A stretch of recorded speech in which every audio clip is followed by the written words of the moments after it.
Replicate epic scenes from the Creed War. Compose pieces with artists that span the globe. Fearsome foes, Spidey in the picture perfect pose. Insert the comic book cutout to shoot a show.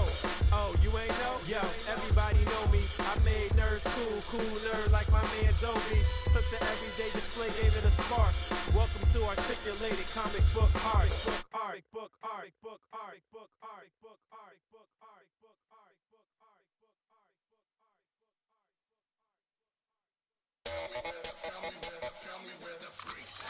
Yo, what's up, girls and boys? It's time to make some noise. Cause I'm back and I'm on this track now. Let's talk about some plastic toys. You can bet I pose them all. Legends to Dragon Balls, Batman and Kaijus and Kamen Riders. I collect them all. Gotta make sure your posing's tight though. Make sure your lighting's right yo. Keep it contained because you train for this your entire life, bro. So please don't adjust your TV. This is your host, Pancheezey. Sit back and relax and learn this fact. Posing ain't easy.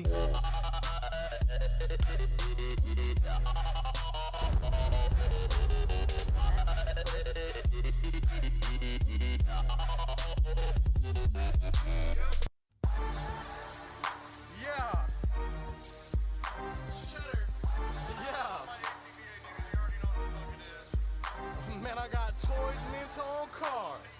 Toys out of the box. Man, I got toys in my detail. Catch me at the toy shops. Catch me at the toy shops. Catch me at the toy shops. Catch me at the toy shops. Catch me at the toy shops. Man, I got toys mint on card. Toys out of the box. Man, I got toys in my detail. Catch me at the toy shops. This ain't for no scalper. You a scalper? Then fuck out shit. This one's for them real collectors. That's army building and posing figures. Marvel Legends, imports, mini matey, I'm fucking with them. Hype beasts, we know about you. Stay buying figs, don't know about them. Boog nice, my nigga. A.C.B.A been popping lately off top. My nigga, they cut out game be too amazing. MUs, my nigga, that's that shit that don't amaze me. This was for my niggas, that's really about they legends. Shouts out to Savage Poop, my niggas out in Texas. I don't fuck with no scalper, nigga, fuck what you selling. I'm all up in the toy aisle, I'm kicking kids, I'm reckless. My nigga built Maruby on that Google chat straight flexing. Look, I pop the package, I smell it. Pop the package, I smell it. Me and my nigga Tiny at the ToyFair straight spinning. They asked you for that Deadpool and he ain't asked no questions. We too fly, I know this. Let me give your ass a checklist. Got the Giant Man, got that Ares, that Cable bruh, it's nothing. I get the Blue Wasp, Silver Luke Cage, that Dragon Man, then I'm stunning. And this song for them fuck niggas that's hating on your collection. Yeah, they talking all that shit, but it's A.C.B.A, we reppin'. Man, I got toys mint on card. Toys out of the box. Man, I got toys in my detail. Catch me at the toy shops. Catch me at the toy shops. Catch me at the toy shops. Catch me at the toy shops. Catch me at the toy shops. Man, I got toys mint on card. Toys out of the box. Man, I got toys in my detail. Catch me at the toy shops. I'll take that. We're taking that right there. Man, I used to play the trap spot, propped on the block like I was part of the backdrop. Now it's scale, props, effects, and backdrops. The right lighting, you never catch me biting. Say you make it look so real when you pose the figures fighting. I caught lightning, stuck it in the detour. Replicate epic scenes from the Creed War. Compose pieces with artists that span the globe. Fearsome foes, Spidey in the picture perfect pose. Insert the comic book cutout to shoot a show. Oh, you ain't know? Yo, everybody know me. I made nerds cool nerd like my man Zobi. Took the everyday display, gave it a spark. Welcome to articulated comic book art.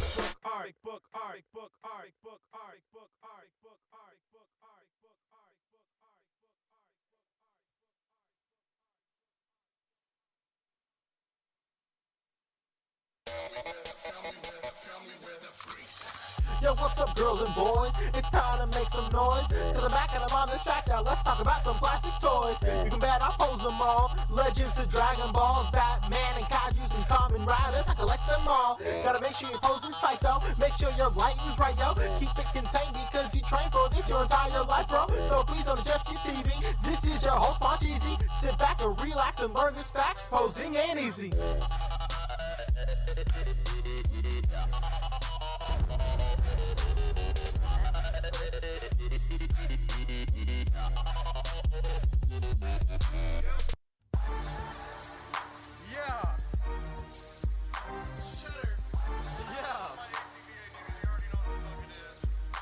Man, I got toys mint on card.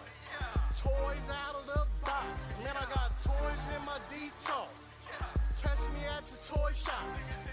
Catch me at the toy shops. Catch me at the toy shops. Catch me at the toy shops. Catch me at the toy shops. Man, I got toys mint on card. Toys out of the box. Man, I got toys in my detox. Catch me at the toy shops. This ain't for no scalper. You a scalper? Then fuck out shit. This one's for them real collectors. That's army building and posing figures. Marvel Legends, imports, mini maybe I'm fucking with them. Hype beasts we know about you. Stay buying figs, don't know about it. Boog nice, my nigga. Y'all ready? Yeah, let's go. We are live, Boog. Oh, we are live. Yes, sir. We're officially back at it.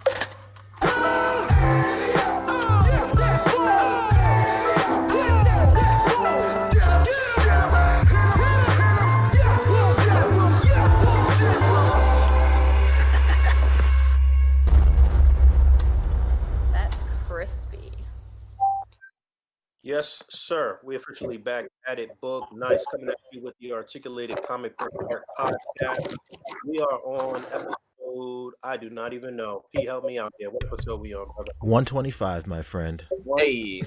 125. We back another week. I got my boys with me. My man, Hello. 360.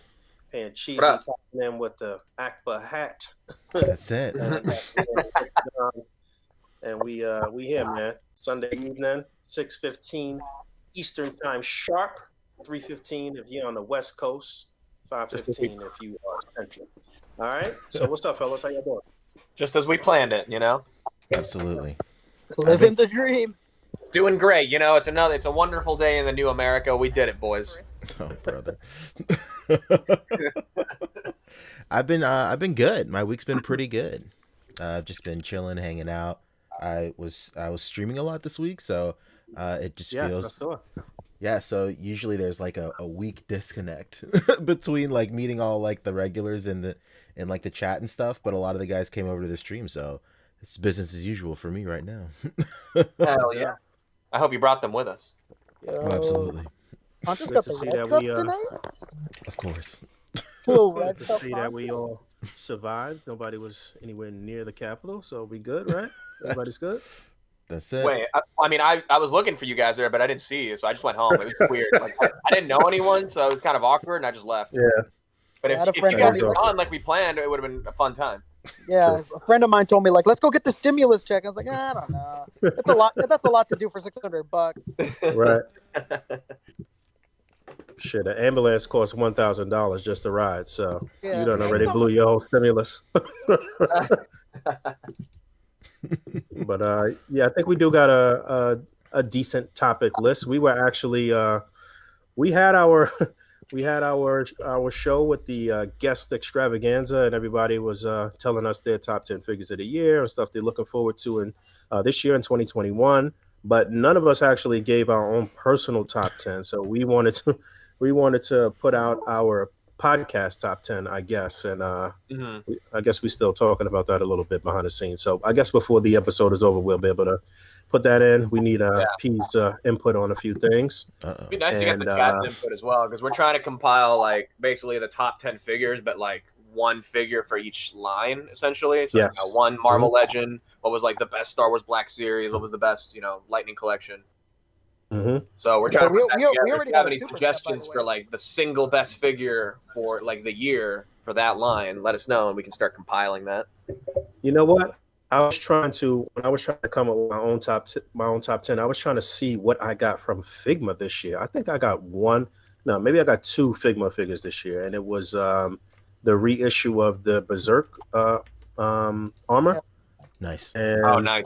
Now you're really talking. was the Goblin Slayer figure this year, or was that last year? I don't even know. That was this year. Oh no, that was this year? No, it wasn't. The Goblin Slayer? That was last year? That thing's like I'm gonna look it up right now. I'll confirm.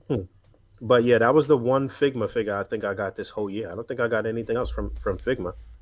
Mayfax had a hell of a year too. They had a lot of really good releases. Yeah, they had some good releases for sure. So that's gonna be hard to like pick the best though. I would say Goblin Slayer was 2019. Okay. I would say even the Dark Knight Returns is better than the Hush Batman, and I would put that for higher. sure. Absolutely, that's the best. That's the best Mayfax figure this year, no question about it. Nice. But yeah, let's get into SHF too. What was your top Dragon Ball Z figure this year, P? Oh my God, we're doing this now. Sure. Even if you didn't get it, like what do you think is like the top of the whole line for the year? Oh, it's Piccolo, hands down. Okay. By far, so 2.0 Piccolo. Nice. 2.0 Piccolo. Okay, so you think that was a better release than Grade 8 Vegeta? Oh God, now I don't know. I mean, pound for pound, yes, I would say. Just because Grade 8 Vegeta is so expensive, and the thing that puts Grade 8 Vegeta on my list is just the fact that it exists and that it exists for less than $200. But if you're spending like $170 and on a figure versus spending $60 on this Piccolo, I think the Piccolo edges it out for sure. I'm really glad I'm not some like Piccolo loving biased bitch. I had that on my list, and I was like, "Fuck, let me say something else." Ginyu. Ginyu's great too. They're all good. Good. I'm ashamed to say that I haven't even opened the 2.0 Piccolo yet. I think I have it over here somewhere. Yeah. Super. Oh no. Yeah. Well, we were talking about Rebel Tech too. I don't know did any of you guys get the Rebel Tech cable? I'm guessing that's the best Rebel Tech this year so far, right? Mine's not in yet, but I would assume so. Either that or wait, did No. Deku come out this year from Rebel Tech? The Deku is, I think, by far the best Rebel Tech this year. All right. Don't trust him. Don't trust him. Don't trust him. And I think we all agree, being that we are pretty much experts when it comes to Star Wars stuff, that the Rebel Hoth Trooper was the best. Yeah, we're all the experts here. We all know. Simply for the fact that it has the second head in the backpack, and it was like a little hidden feature apparently. And they're the best head sculpts I've ever seen done by an American. They do look very good. You guys got to get one in your hands. I have like 10 of them. I'll send you one each so you can play with it. And then I had the Hoth Trooper as one of my most slept on figures this year. Like my personal, I think some people didn't really get that about my slept on list. It was like, people didn't sleep on that. They was fighting for that. Like, man, I slept on it. I didn't know. I wasn't up on it, But yeah, that was one of my most slept on figures. It's such a very, very good figure, man, for real. So yeah, that was Star Wars Black Series. We were trying to narrow it down for Lightning Collection, though. Anybody in the chat want to help us out? What was the best Lightning Collection figure this year? I think Brian Carter might have to help us out on this one. Brian Carter's Lightning Collection top 10 list was primarily Lightning Collection. I would say him and Geeky Fresh would be the two Lightning Collection connoisseurs. Yeah, no doubt. Let me see what they said. They might have put it in their top 20 discussion, top figs of 2020 discussion. Possibly. I would say for Lightning Collection, just in terms of value and like just overall great figures, I would say the 5-pack of the Psycho Rangers would be my top Lightning Collection release of this year. Just because like it's a whole team at once. Usually we have to like piecemeal these guys together, and the sculpts are really great on the Psycho team.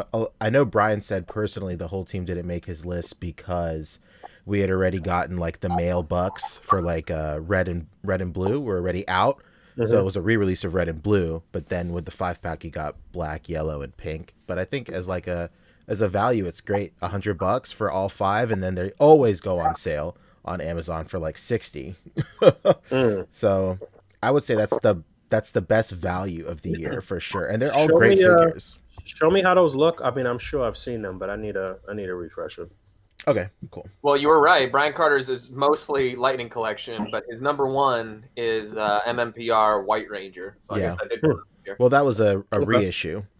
So was it? Okay. Yeah, that's his controversial pick because it's the first figure in the line. He's got line. a lot of controversy in his genre. Well, some of his other tops are the In Space Yellow, the SPD Red, Time Force Red, Zeo Gold, and Psycho Pink. Yeah, Psycho Pink is great. The Lord's Ad and Rita 2-pack. That was my favorite Ranger growing up. But Hasbro had a phenomenal year, period, through all of these lines. Look, we got Lightning Collection. We set up. We I guess we narrowed it down there. We saying for Black Series is the Hoth Trooper. What else? I don't think we really know shit about Transformers. Maybe somebody down there can help us with that. Marvel Legends. We had a pretty solid pick, I think. Yeah, I think we agree. War Machine. P, you got that figure? I do not yet. I do want it though. Okay. Sorry. But yeah, War Machine was actually my top Marvel Legend on the year period. So, but I think we could agree that War Machine is up there at least in the top 3 to 5 or whatever. But some other honorable mentions: the Venom Pool Builder figure obviously was really cool. Obviously, Retro Spider-Man was really cool. Kang. But yeah, Marvel Legends obviously had a hell of a year. They put out a lot of stuff. That retro Doctor Doom, man, with the fucking book and everything. My God. Yeah, that was nice. I haven't opened that yet either, but it's not like I don't know what's popping with that. What else from Hasbro? Anything else? Ghostbusters, of course. It's the Egon figure. That was great. Ghostbusters. All right. I don't know about that line, man. That line is not going to see a wave 2 to save its life. Yeah, I don't know. So? That was pretty risky. They really threw it all out there on wave 1, and they're like, "All right, here you go. Here's the whole collection. You need to buy more." They seemed pretty excited about that shit at ToyFair, and I mean, the crowd seemed like they was pretty excited about it. So I thought it would do all right. I'd still I guess we got maybe a Terror Hound or 2 if I could. You know what's funny? I just saw Hasbro today. They put up a ad with Chuwu's photography for the Ghostbuster figures, and there was some dirt being thrown, and it was in context though. It actually looked pretty good. It was what's the little nerdy guy's name from Ghostbusters? Rick Moranis' character. What's his name? Louis Tully. Yeah, him. He was throwing a bone to one of the like devil dog things, whatever you call those things. But yeah, look pretty good. If anyone out there still has any information on the man who just side punched what's his face, Rick Moranis, like just while he was shit, I forgot about that. That really blindsided him. Disgusting. Poor man was just walking around under a scaffold and he just got blindsided. That's where it goes down in New York City, under the scaffolding. Very true. The fuck? So yeah, Hasbro obviously had a phenomenal year. So we saying Piccolo best DBZ figure. What's the best Avengers sort of line figure from SHF this year? SHF. I would say America's Ass Cap, right? America's Ass Cap. That's a great figure. Or one of the Iron Man. Very good figure, but I think maybe I think one of the the final battle edition Iron Man might be up there as one of the best for sure. They put out mad Iron Man figures in 2020, yo. Yeah, absolutely. It's a lot of Iron Man figures. I would say the best before it gets buried. I would say the best Avengers figure period last year was the Mafex Thor. Oh yes, I was gonna say that for sure. Yeah, Mafex Thor, where you get the 2-in-1. Yeah, absolutely. That's up there as one of the best Mafex. I don't know. I guess that probably is better than the Dark Knight Returns Batman, just because of the accessories alone. Just because of those. So. The accessories beat it out, but the figure itself, the Dark Knight, is crazy from what I keep on seeing around. Yeah, yeah. Oh, he's thick. Those were definitely Mafex's top 2 figures this batch. And then for Mezco, real quick, there's a little controversy. I'd say like the most like accessible best figure that anyone could get was probably the Popeye and Bluto 2-pack. That was like one of their best releases because it's just absolutely. Yeah, it's just one of what they do best is like make you care about a character you wouldn't otherwise, give anything about, just because it looks cool and it's a nice set and like the tailoring is great. But even though I couldn't get it, my personal like pick for what I think should be the best overall Mezco figure is probably the Gomez of Death, just because it's like it fits the Mezco model the most out of anything. It's their mascot. It was a secret drop. It was very limited. It looks like Bruce Lee, and it has the most articulation. And it came with like 2 extra heads that weren't even advertised that are like battle damaged. All new accessories for all intents and purposes, like the heart and the flaming hands that we haven't seen yet. I think even again, I couldn't get it. I'm not getting it till like March or something. But I think I would have to say that's like the overall best, just because of how Mezco it is.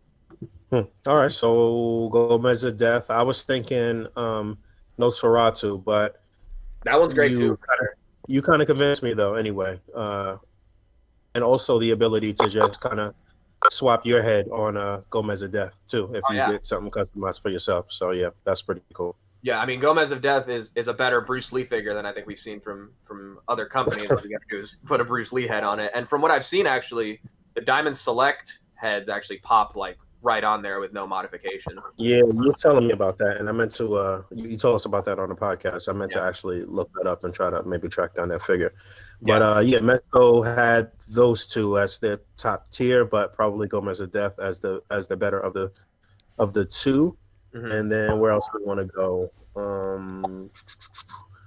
Where else do we want to go? We did Mayfex, we did SHF. Any other department in SHF besides the Marvel and the Dragon Ball Z? I guess nothing really else. What about Storm as well? Storm Collectibles had a pretty good year. Storm Collectibles, yeah, they did have a phenomenal Skeletons, year. I mean, have got to be in there for sure. The Axe Battler has to be in there.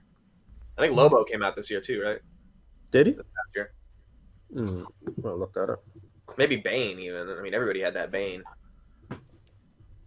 All right, what's while we look that up, what's the best McFarlane figure this year? Is it Spawn? Yeah, it's got to be Mortal Kombat Spawn. But even though that came out like end of 2019, but it's been like re-released multiple times this year.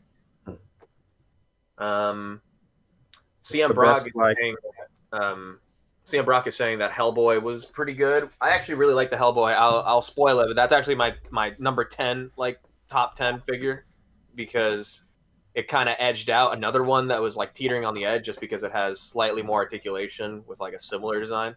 But yeah, it was a pretty slept on figure, the Hellboy, and I'm actually gonna get the PX one too because it's it's actually a really good figure, even though the movie was. Saget didn't come out in 2020, did he?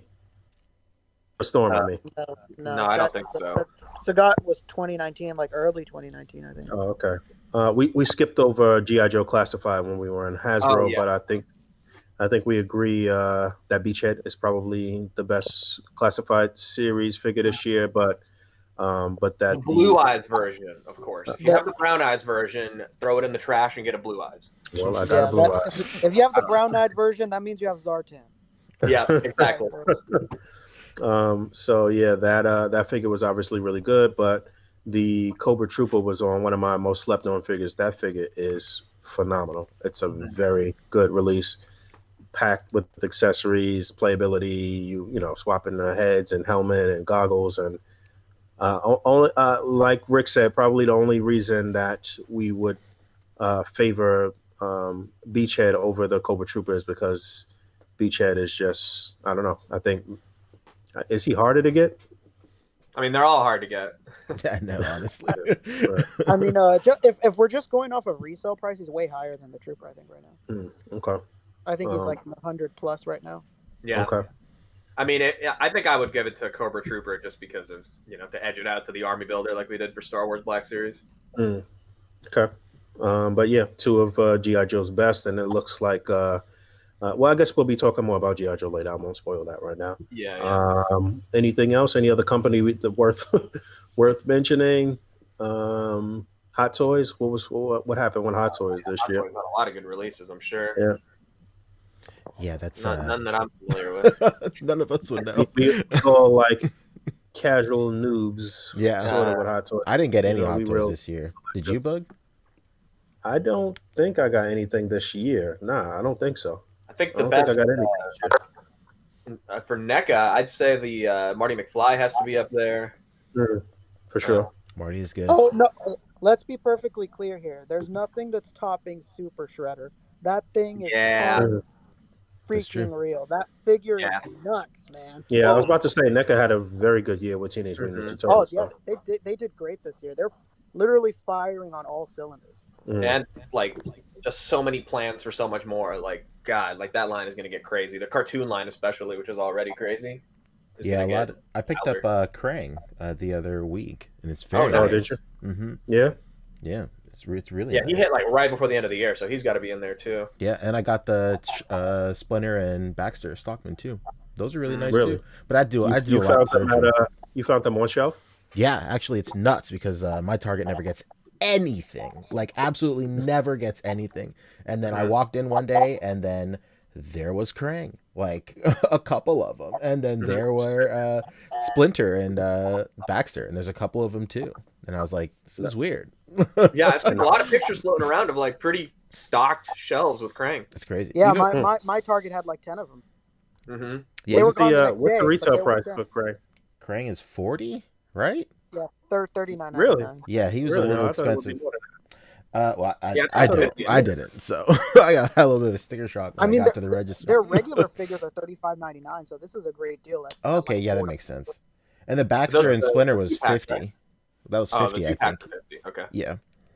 That I still haven't found. I haven't found that Baxter Stockman, damn it. Yeah, me and my wife checked out, and she was like, $100. She's like, what the fuck? And I was like, you know what it was. Like, come on. You know, I added some shit onto the towel. You know who you married. I mean, yeah, 50 for a 2-pack is fine, you know. And then the Krang and the Super Shredder, those are like deluxe figures, so that's why they're like 40.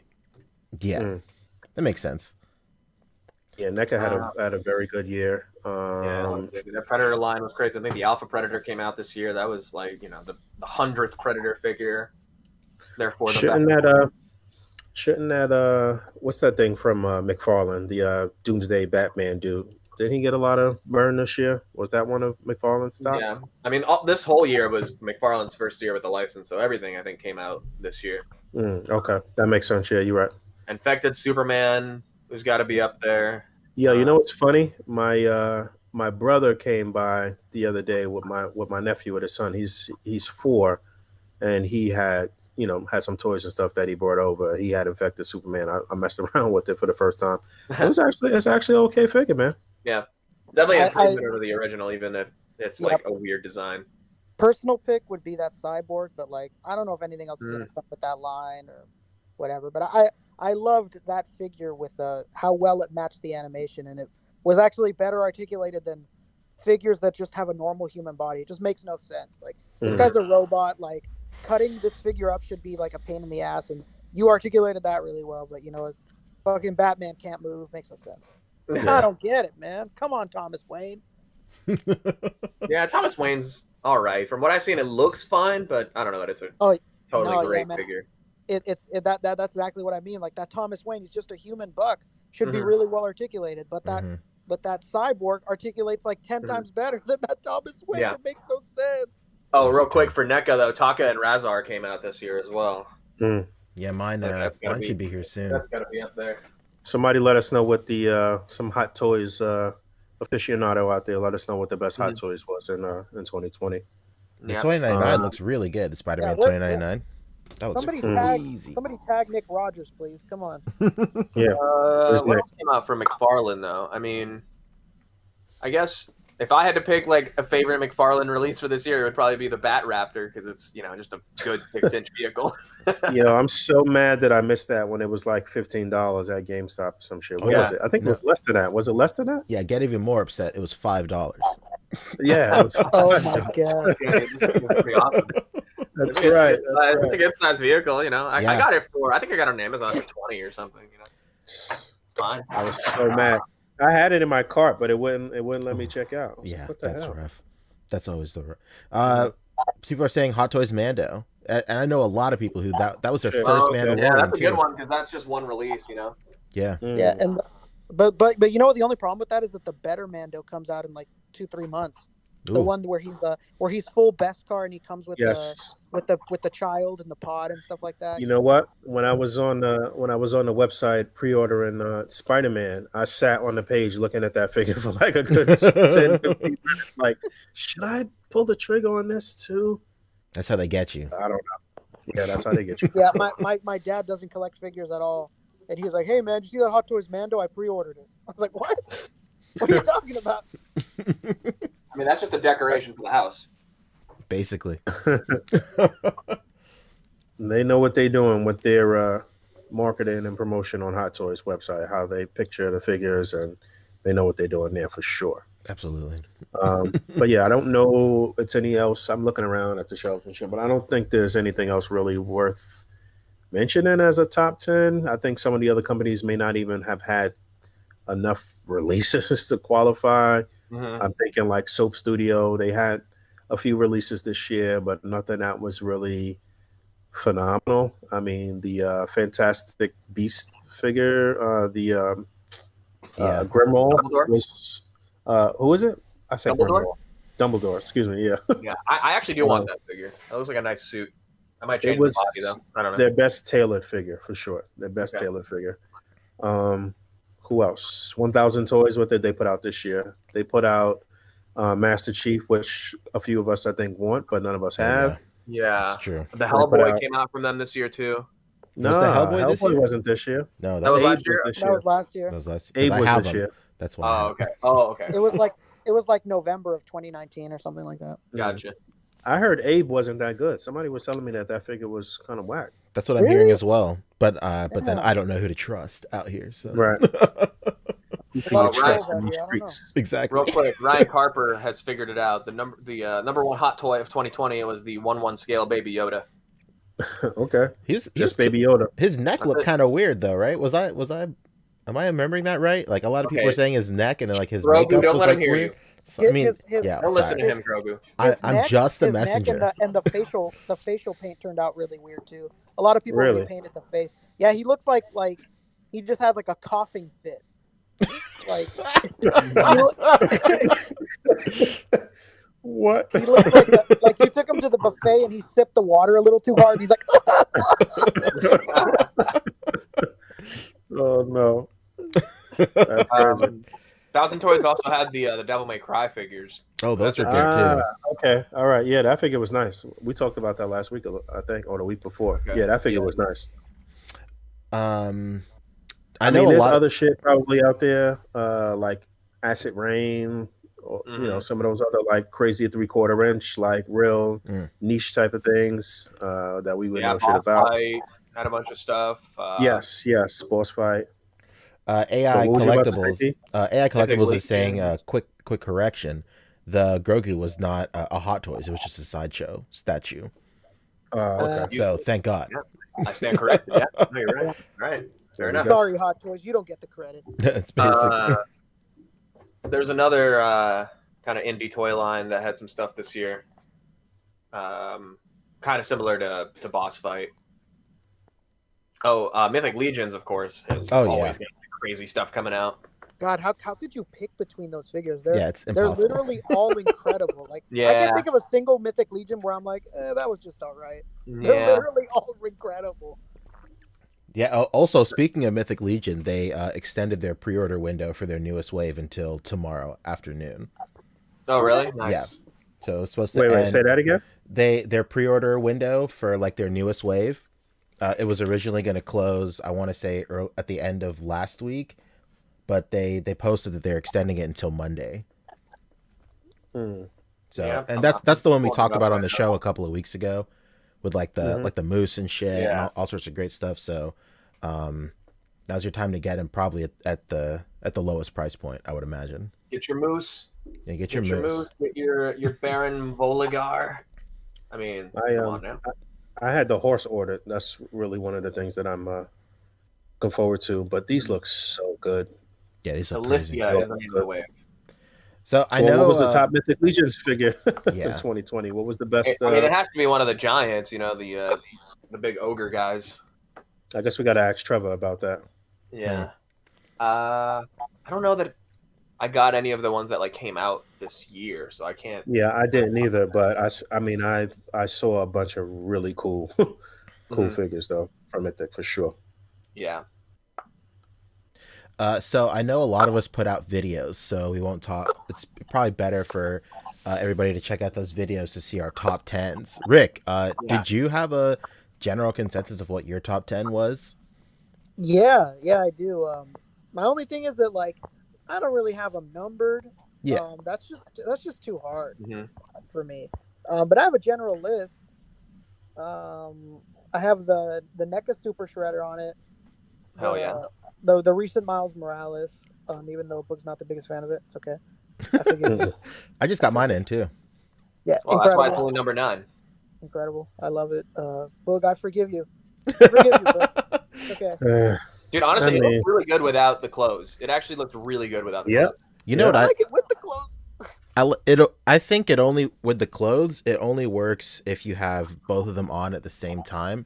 Because like I took the jacket off just by itself, but with the jacket on, it evens out how wide the pants are for sure, and you don't see like a gap in between like his torso and the rest of the jacket. Otherwise, it looks just like goofy without like the jacket. He's a fool gone wild, man. He truly is. Perfect. Dude, some of the best videos coming out of that page this weekend. Absolutely. Yeah. And hey, man, as much as I shit on McFarlane, you know who's on this list is McFarlane Spawn. Uh-oh. Yeah, it's a great figure. Wait, that's on everybody's list. That's already been decided. That's in the books. Yeah. That's the number 1 figure of 2020. Yeah, 2021. How ridiculous is it that the $20 figure that's at Target is better than the Kickstarter one that we paid like $60? It just makes no sense. McFarlane sucks. I had the Black Series Rebel Trooper on there. That figure is just absolutely incredible. Highly recommend everyone just pick up one, and if you don't like it, just sell it to me. I have the SHF Piccolo. Nice. Rebel Tech Cable. Deluxe War Machine. I had Red Hulk on there, just a personal pick. I really love that figure. The Retro Spider-Man, and then the last one on the list would be the Retro Doctor Doom. I love that figure. Oh, nice. Yeah, good picks, very good picks. We forgot about Super 7 real quick. Does anyone have Super 7. Any tops for Super 7? What did they put out this year? I think the Thundercats had a couple of waves. A wave that came out this year. Yeah, a lot of Thundercat stuff. God. I'm going to have to look those up, too. I honestly don't know off the top of my head. Next year's going to be a great year for them. They finally start the Disney license. That's true. Right. That's very true. Fabio, is your video out for top 10 or no? No, yeah, I'm still working on it. I'm still shooting some stuff right now, actually. I got my Hellboy here. I was talking about. He's in my top 10. Likewise. Yeah, he's really good. I'm looking for like a release list for Super 7 because they have so many lines. They have like the reactions and all that kind of stuff. Sure. So I think we're probably gonna keep it to like the ultimates. Is the Conan out yet? I don't think the Conan's out yet. They're doing like a comic Conan the Barbarian. I thought it did come out. Maybe I'm tripping. I think the He-Mans came out this year from the movie. From the Masters of the Universe like live action movie with Dolph Lundgren. I mean, if the chat can throw some out there, I mean, of course, like the TMNT Ultimates. Yep. Had a bunch of releases. I think the Yushin Thunder Liger came out this year from them. Thunder Liger. Very nice. Yeah, we gotta narrow it down. That was Storm Collectibles. My bad. I think we should narrow it down to our official podcast list in order of whatever the best release on the year may be, and then just make that the official ACBA top 10 on the year and put it up on the Instagram. I think that's what we should do. Yeah, for sure. Real quick before we move on, I have a video coming out for my top 10, but like I just have kind of like a cobbled together list that I'll share real quick. I've been sharing it on my streams as well, and then also the ACBA Discord got together and they came up with their top 10 as well, which is pretty cool. Oh my God. Let's hear it. So what would that be, I wonder? So, yeah, how bad could it be? So mine real quick. Let's see. This is in no real order except for the top 3. Let's see. It would be Marvel Legends Carnage because that one is really good. I'm like shocked at how posable that figure is. It's crazy. I have Mafex Thor on there, of course. Mezco and Bluto Popeye. The Mezco, Bluto, and Popeye. The Revo Deku is on there. The entire Psycho Rangers team from Lightning Collection is on there. SHF, Omen, Goku, and the Ultra Instinct Goku. I kind of like smushed them together just because I needed those bucks for like a very long time. And then some honorable mentions were the Super Mini Pla Leopardon, which is the Japanese Spider-Man's mech. Hell yeah. Okay. That one is cool. I have yet to build it, but I've seen a lot of people like have theirs built already, and it looks really cool. 112 scale Neo is on my honorable mentions as well. Oh yeah, the like PC toys or whatever. Yeah, I think it looks great. Super cool. The hacker. Yeah. I have the Revo All Might on my list as well. And then this list is like pretty old. I was making this list before I got my Gohan and Piccolo. So the Gohan and Piccolo are on my honorable mentions, but it was before I had them. So, but now like they're both really good. The Piccolo is really great on there.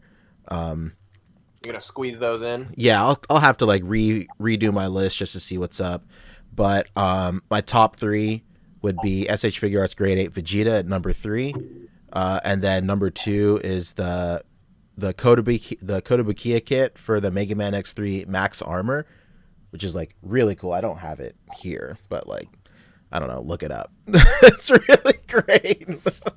And then my number 1 is the SH Figuarts Toei Spider-Man, Japanese Spider-Man. Yeah, that's a good one. That one is really good. It's shockingly good.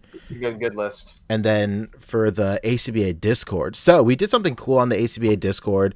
We had like a top 10 discussion thread where everybody could just like put their lists on or whatever. And then halfway through it, we're all like, well, we should have like an official list or something. So we made another channel where you could vote on it. But the votes came in like pretty late. I'd say like maybe only 10 days left in the year. So I would say for next year, it'd be really cool to have the discussion thread and the official voting thread, because anybody can go into the voting channel, put their nomination up, and then you could just vote on it. And like we just tally up the votes at the end of the year. But I think because it was a little late, it wasn't like the best consensus of top 10. So we have 2 lists for the server. We have like based on votes alone, which definitely got a little out of hand towards the end of the year. And then we have a list of like everybody's lists, like the common denominators of everybody's list. So, Boog, your mic is bugging real quick. Let's see. So, in terms of like the actual list, this is like just an amalgamation of everybody's. At number 10, it was SHF Grade 8. At number 9, it was the Marvel Legends. At number 9, it was... Oh, okay. Hold on one second. That sounds like cool. It's okay. I'll just put it down for just a second. At number 10, at number 9, it was the Marvel Legends Doctor Doom. And then, there we go. Number 8, NECA King Kong. That was on a lot of people's lists. That's a good one. Yeah, I forgot about that. Yeah, it came out kind of in the middle, towards the end, huh? I can't remember. Yeah, I got it in the middle. Like over the summer, yeah. Number 7, which was a cool pick, was the Storm Collectibles Golden Axe Skeletons. Yep. Those are really cool. Number 6 was SHF Ginyu. Number 5 was G.I. Joe Snake Eyes. Number 4 was Infinity War Thor. Mm-hmm. Number 3, yeah, Mafex. Number 3 was SHF UI Goku. Mm-hmm. Number 2 was Revoltech Goku. Or sorry, could you imagine? Revoltech Deku. And then number 1, thinking on your part there, I know, right? God, could you imagine? And then number 1 was Mafex Batman Hush at the behest of Boog. So that was like the mixture of everybody's top 10 votes, and then this was the official. This was like by votes, and a thing to remember is by votes. Anybody could just put anything. You know, the server is a pretty lax place. We have a lot of fun in there. So sometimes like the memes kind of get out of control, and we'll see that in this list for sure. So at number 10, it was a 3-way tie between Mafex Thor, SHF Captain Ginyu, and then a Polynesian figure, the Shamrock Bikini figure. Crazy. Number 9 was Count Dooku from I guess Black Series. Number 8 was SHF Spider-Man. Then Batman Hush was up there too. Mezco John Wick made the list also, which was interesting. But I'm sensing a little bit of confusion as to whether it was the top 10 best or worst. It was wild. It was listed as Juan Wick, so maybe, I don't know, people got a little carried away. That makes sense. Above that was the Mandalorian release of the Stormtroopers. A lot of people really like that. Another joke in the mix with the AliExpress bootleg Mafex Joker. So stupid. Yeah, not the Ali. War Machine from Hasbro was up there as well. And then a Lego minifigure of Big Bird also made the top list. Finally, big representation. That's the real top. Exactly. Yeah, the server for a couple of days was like, I forgot to mention this last week, and then everybody's like, yo, where was the top 10? Where's Big Bird at? Like, why is there no Big Bird on the podcast? And then the top 2, which were good picks, was the Mafex Dark Knight Batman. And then number 1 voted by the server was Mezco Nosferatu. Okay, all right. Which is pretty great. Yeah, that Nosferatu is actually really good. It is good. Can we talk about the fact that if you have a SpongeBob figure, you can do an absolutely correct crossover between the two? Correct, yeah. SpongeBob and Nosferatu have crossed over. The real Nosferatu, too. Not some weird animated version. That's so funny. So, yeah, that was it for the server top 10. Pretty interesting. As always, Boog has his top 10 videos out right now. He's got a whole bunch. Really great variety. Fabio's is coming soon. Mine is coming soon. So be on the lookout for that. And then before we move on to the rest of the topic list, we do have a couple of generous viewers hitting us with super chats for sure. So let's go ahead and roll through those. At the top of the show, Laser Pants hit us with $5. He said, "Welcome back. Here's some microphone money." Please, for the love of God. Appreciate that. Yeah, the microphone is coming very, very soon. We're about to compile all of these super chats over the past 3 shows, and we're definitely going to have new mics. So greatly appreciate it, Laser Pants. Appreciate you, bro. They coming for sure. Darth Clueless hit us with $15. He said, "Here's to a great 2021 for everybody." Yeah. Thank you. Thank you. Dude.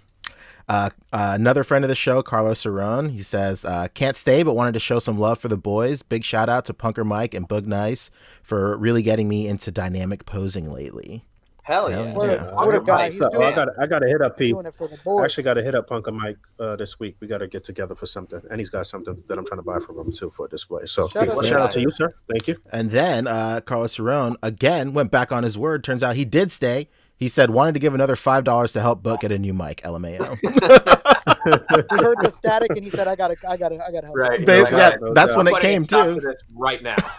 I mean, I'm not even really sure. This mic seems like it should be a good mic. Look at this thing. It's good looking, right?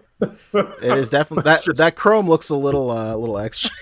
Bro, that's where the money went. That's all that vac metal on top. Yeah, that's from a Trey Songz music video from 2006. If you get that in a Elvis estate auction, what the heck? Basically, Liberace's very own. And then just now, Baki Hanma gave us $5. He said, "Keep up the podcast. It's the only thing I look forward to." Oh my goodness, let's go. There's way more to look forward to than us, but we appreciate it. This is gonna make me cry on a Sunday afternoon. Man. Let's go. Thank you. Appreciate that, dude. So the rest of our list is pretty we have a pretty light. beefy list, but the topics themselves are pretty light. It's all quick hits, honestly. It's not a lot to really cover. It's just a couple of rapid fire. So we got SH Figuarts, Hasbro, McFarlane, Mezco. We got a couple of reissues, and the only reason we're putting this on here is because these are much sought after reissues for sure. And I think this would be a cool segment to revisit as well on the show. I think so moving forward. And then we have Dasin. We already did our top 10s, and then if we have time in the after show, we'll do pickups. And then while we're here, question of the week is just what's everybody's top 10, and then we can pop those in the comments below once this goes like up on the actual thing. What were we gonna say, Rick? No, I said, and we just did ours. Yeah, basically, right. Yeah, we sure did. So I guess we'll knock these out in order. SHF. So I know your Gokyu guy here. Yeah, that's why I said this is a couple of quick hits, literally, because this is all stuff that we like announced was coming. Yes. So we got like full images. So go back to the Goku production images right there. So when we first talked about this Goku, it was like that like splash page of just like the 3 images or whatever. Right. It's right there. And those pictures looked a little questionable. Yeah, those look very figurized. Yeah, they're crazy. Yeah. But like these official pictures look better for sure. I think so. And then on the actual Tamashii blog, they put up even more photos of them in hand, and they look even better in hand. So these went up for pre-order, and then just like we predicted on a previous show, they are up for pre-order for like $30-ish. So just like your SRO Goku, Saiyan Race on Earth Goku, and your Kaioken Goku, this is like your gateway figure, your gateway drug. This will be flooding a Target near you at some point. Absolutely, yeah. And more than likely, you can still find the that first Goku that they put at Target too. So. Yeah, they're still on my shelves at my local Target. Absolutely, Kaioken one is up there too. Yeah, absolutely. So the more and more I look at this figure, the better it looks. I will say the one thing that kind of bugs me out is like they included like the line, the detail and definition for his eyebrows, like his eyebrow muscles above his actual eyebrows. But that should be easy enough to like fade away with like some acetone or something, or who knows. But like it's looking like a pretty solid release. I think so. I think as the more and more we see of it, and the more like in hand pictures we get of it, the better it looks. And it's just a regular release, $30. Even if you don't like it, you don't have to stress about passing it up, because if you do end up wanting to get it, it'd be pretty easy to get afterwards. No doubt. So moving on to Hit as well. I know you had that up there. So right after we got off the show last week, I think like 2 hours later, they put up these production images for Hit. What's the gut reaction for this guy? I think he looks a little too like tall and lanky. Yeah, maybe. Like go back to the previous photo you just had. That looks crazy. That looks crazy.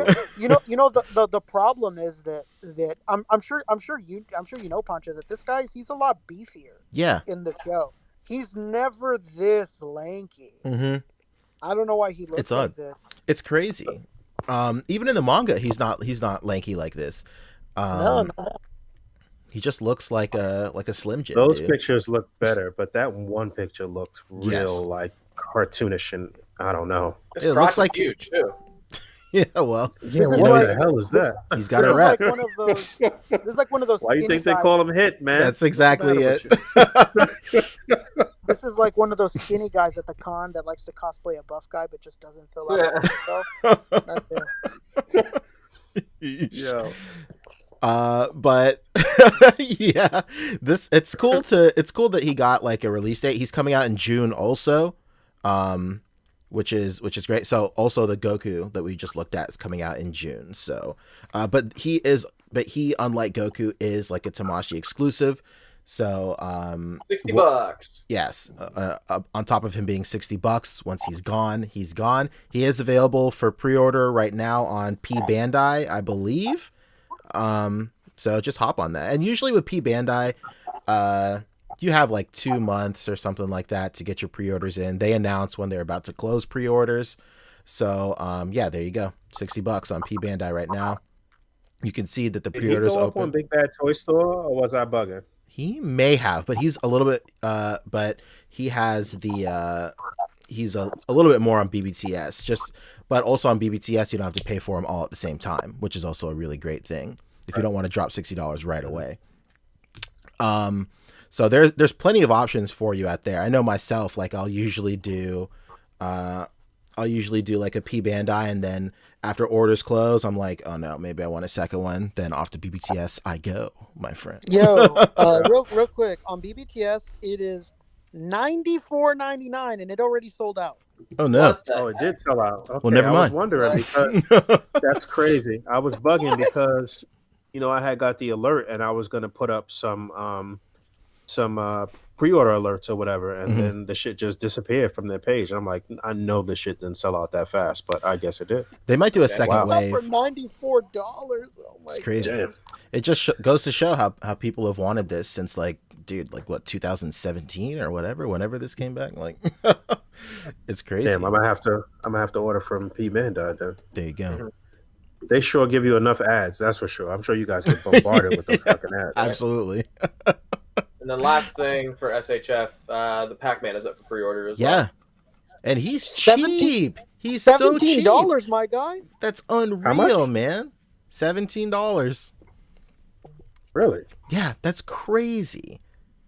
How much do you think they paid for this license? Like it must have been like nothing. Yeah. Oh wait, you know what? They didn't have to pay for it, Pancho. Bandai Namco. That's right. Oh my God! Holy cow! Oh wow, that makes sense. Yeah. Gee, no wonder this thing is so damn cheap. They don't have to throw in the $10 fee they had to pay. They on their Mezco shit, but they not overcharging. Yeah, look at the fact that he has a whole interchangeable damn face for the smile. They're devaluing the brand, is what you're saying. It's nice though. It reminds me of the Mario release SHF put out a while ago. Yeah, very similar. Yeah, and then it's a simple figure, and then it's mad cheap. So this looks good, dude. Like we said before when we talked about it before they put it up for pre-order, perfect for like your Smash Brothers display or like a video game display or anything like that. So, and it's $17. Why would you not? Even just the novelty of it, just to have something up on the desk at work or home office or some shit. I mean, you have a personality. I'm almost certain I'm almost certain that this is the cheapest SH Figuarts to ever release. Right? Yeah, that's crazy. I can't think of anything cheaper than $17. No. Yeah, you're probably right. Yep. Man, you can argue this banner for sure. Price has major reaction. For sure. Man, that'd be crazy. Yeah, army build. Yeah, exactly. Army build them. Could you imagine? Right. Who did some type of like little animated parody with Pac-Man? Like it was like a quick thing. Was that on Rick and Morty? Or did I see that as a meme somewhere? No, I think I saw a meme. Maybe it was Rick and Morty. No, it was a meme that I saw. And the cops had like showed up at Pac-Man's house or something. Oh, like okay. That. Yeah, it was just like a comic or something. You know what it was? It was some kids who had came to his house dressed as ghosts. Oh, yeah. And the cops showed up at his crib. Oh, that's from Family Guy, I think. Oh, okay. I saw a meme of that. Too stupid. Yeah, so that's basically it for SHF, huh? All right. What do we have for Hasbro? It's on the list, but I don't know what we have. You want to talk about Vipers and Firefly, right, Boog? We talked about that last week, though. We talked about the controversy behind them. We didn't talk about people getting them in hand, though. That's okay. What basically happened this week. But I was also going to say that real quick that some reviewers got the deluxe Marvel Legends Thanos. So there's some reviews out. Shardamus got a review out where for some strange reason he showed himself in the video in space. I don't know what the fuck's going on there. Love it. He said he's going to switch it up. He said he was going to switch it up. I didn't know he was going to go to another fucking planet. Let's go. Yeah. I mean, how much more can you switch it up? Let's go. Basically. So yeah, there was that, and then the Viper and Firefly started showing up. I saw a literally in-hand picture from Unparalleled Universe's Instagram. If you want to pull that up, Fabio, of Firefly, that shit looks fire. It's fly. Hell yeah, let's go. That's it. Number one pun podcast on the internet. There you go. Yeah, that shit looks Hey, it looks so good, good. for sure. That shit looks very good. I saw people putting the unmasked crossbones head on him. Looks pretty good. Okay. Damn, I ain't about to. Firefly looks nuts. That shit looks so good. Damn.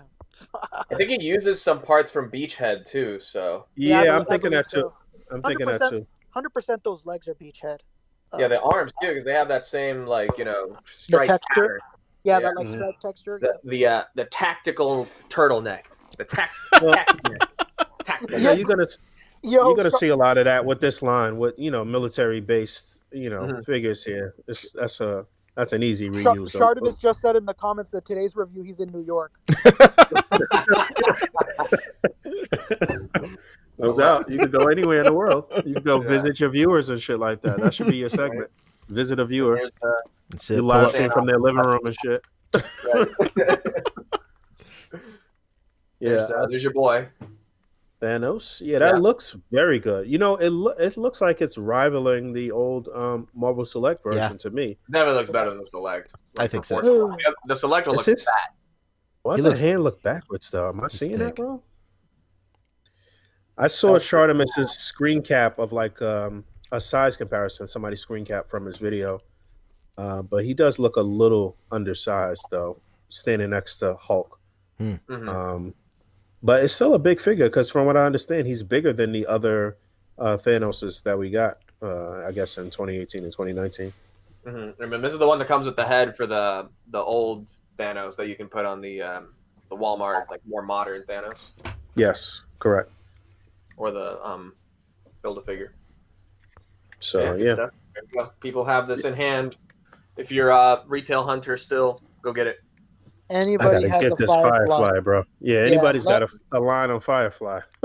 Hit us up. No. We need them.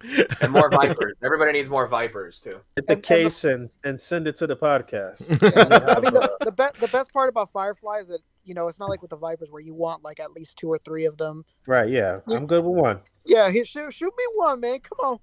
Yeah. I do have the Viper on the way. So shout out to Bo Biggs. Bo Biggs, that's right. Oh, yeah. Bo Biggs. Wow, what a guy. Yeah. What an incredible human being he is. Yeah, he was able to let me taste the Cobra Trooper pause. Yeah. Just a little taste, man. And shout out to Unparalleled Universe. He had his live stream with Bill from Dork Lair. I got a little shout out on there too, so appreciate Wade. Shout out Wade, man. Wade. I'm not familiar with Dork Lair. Who's that? He does a lot more. Like he's actually the owner of the Mezco server that I'm on. It used to be a Mezco server. Now it's just the Figure Collective Discord server. Hey, I'm there he's too. He's the admin of that server, and he has his review channel. So he does more like kind of premium stuff. But he's a good reviewer, really consistent. Nice. Okay. Shout out to Unparalleled Universe. No doubt. Friends of the show for sure. Yeah, he lives close to me, and he's helped me out many times when I've needed figures that I can't find. Oh, we didn't talk about these Plunderlings first of all. No, this was another Kickstarter. Oh my god. No, well, you don't like them. Let's go. Let's hear the smoke. No. It's funny. It's funny because we talked about this a minute ago. We sure did. We all agreed that the articulation was cool and that these might be cool just for like some funny, cool displays. So I get it. Did you get any? Did you pre-order? They went up on BBTS. No, I did not literally get it, but I get it. Exactly. I got some on BBTS when they went up. And they put out a statement saying that because of like production and stuff, and they have like a small staff and whatnot, that their retail release is limited to just BBTS and the Kickstarter. So soon as and then I kind of figured that was going to happen. So as soon as they went up on BBTS, I got like pretty much all of them, just in case, if I feel like I don't need them later on, I can always just pass the spoils to someone else. Right. How much were they retail? I don't know. I would say on BBTS they were 30 or 40, which is a great price for like a Kickstarter type of deal. It was really nice. I know Billy Mahoney was saying last week that he swears by these. They're really cool. Oh, that's right. Yeah. Yeah, and then 39. Here we go. Look at all that beautiful red. $40 Sold out everywhere. But a lot of people on the Discords, on the ACBA Discord, have these in hand too. They say they're just like fun figures to just. All right. I don't know. These look like children's toys. True. I'm sorry. Very true. Very true. But I think they could work in some aspect for sure. Listen to me like some snob and shit. Like I don't play with toys. Highbrow guy. These are children, sir. I mean, I would be down to get some of these if nothing else to support the line. Some of these are really cool. That guy with the harpoon looked like Stitch. Yeah. I'd get like some green ones. They all look like that now that you say that. Yeah, man. Ohana means Kickstarter. Come on. Well, this is the exclusive one. Whoosh. Yeah, man. So yeah, like that. If they like came out with like kind of like a scowling or like a grimace face, I think that would kind of shed and shake off the these are kids' toys type of thing. But like for what they are, I think they're pretty cool. Yeah, so, I mean, so I'm definitely cool. I just don't know. Yeah, they're a little too expensive for me, if I'm honest. That's true. Like this is something that you want like a bunch of. Like for $40, I want like 3. Very true. Yeah. I don't think I would even get 2 for $40, but whatever. This one's cool. I like this with like the gold. That's dope. Let's go. But yeah, I thought it was cool to bring up just because they were kind of making waves last week, so I just definitely wanted to bring them up. Dope stuff. All right. So that is it for this particular segment. What do we start on? Hasbro? Yeah. So is there any more from Hasbro or? I think that's about it, right? Okay. I mean, nothing like new has been shown. This is all just again kind of updates on stuff we've talked about before. Nice. Yeah. So next up is McFarlane. Yeah, we got some Toddy Mac love coming our way. Yeah. Oh well. The last thing for Hasbro, I saw you scrolled by those Transformer Beast Kingdom figures. I got those. Yeah. I got the Cheetor for Christmas, and then I got the Optimus Primal.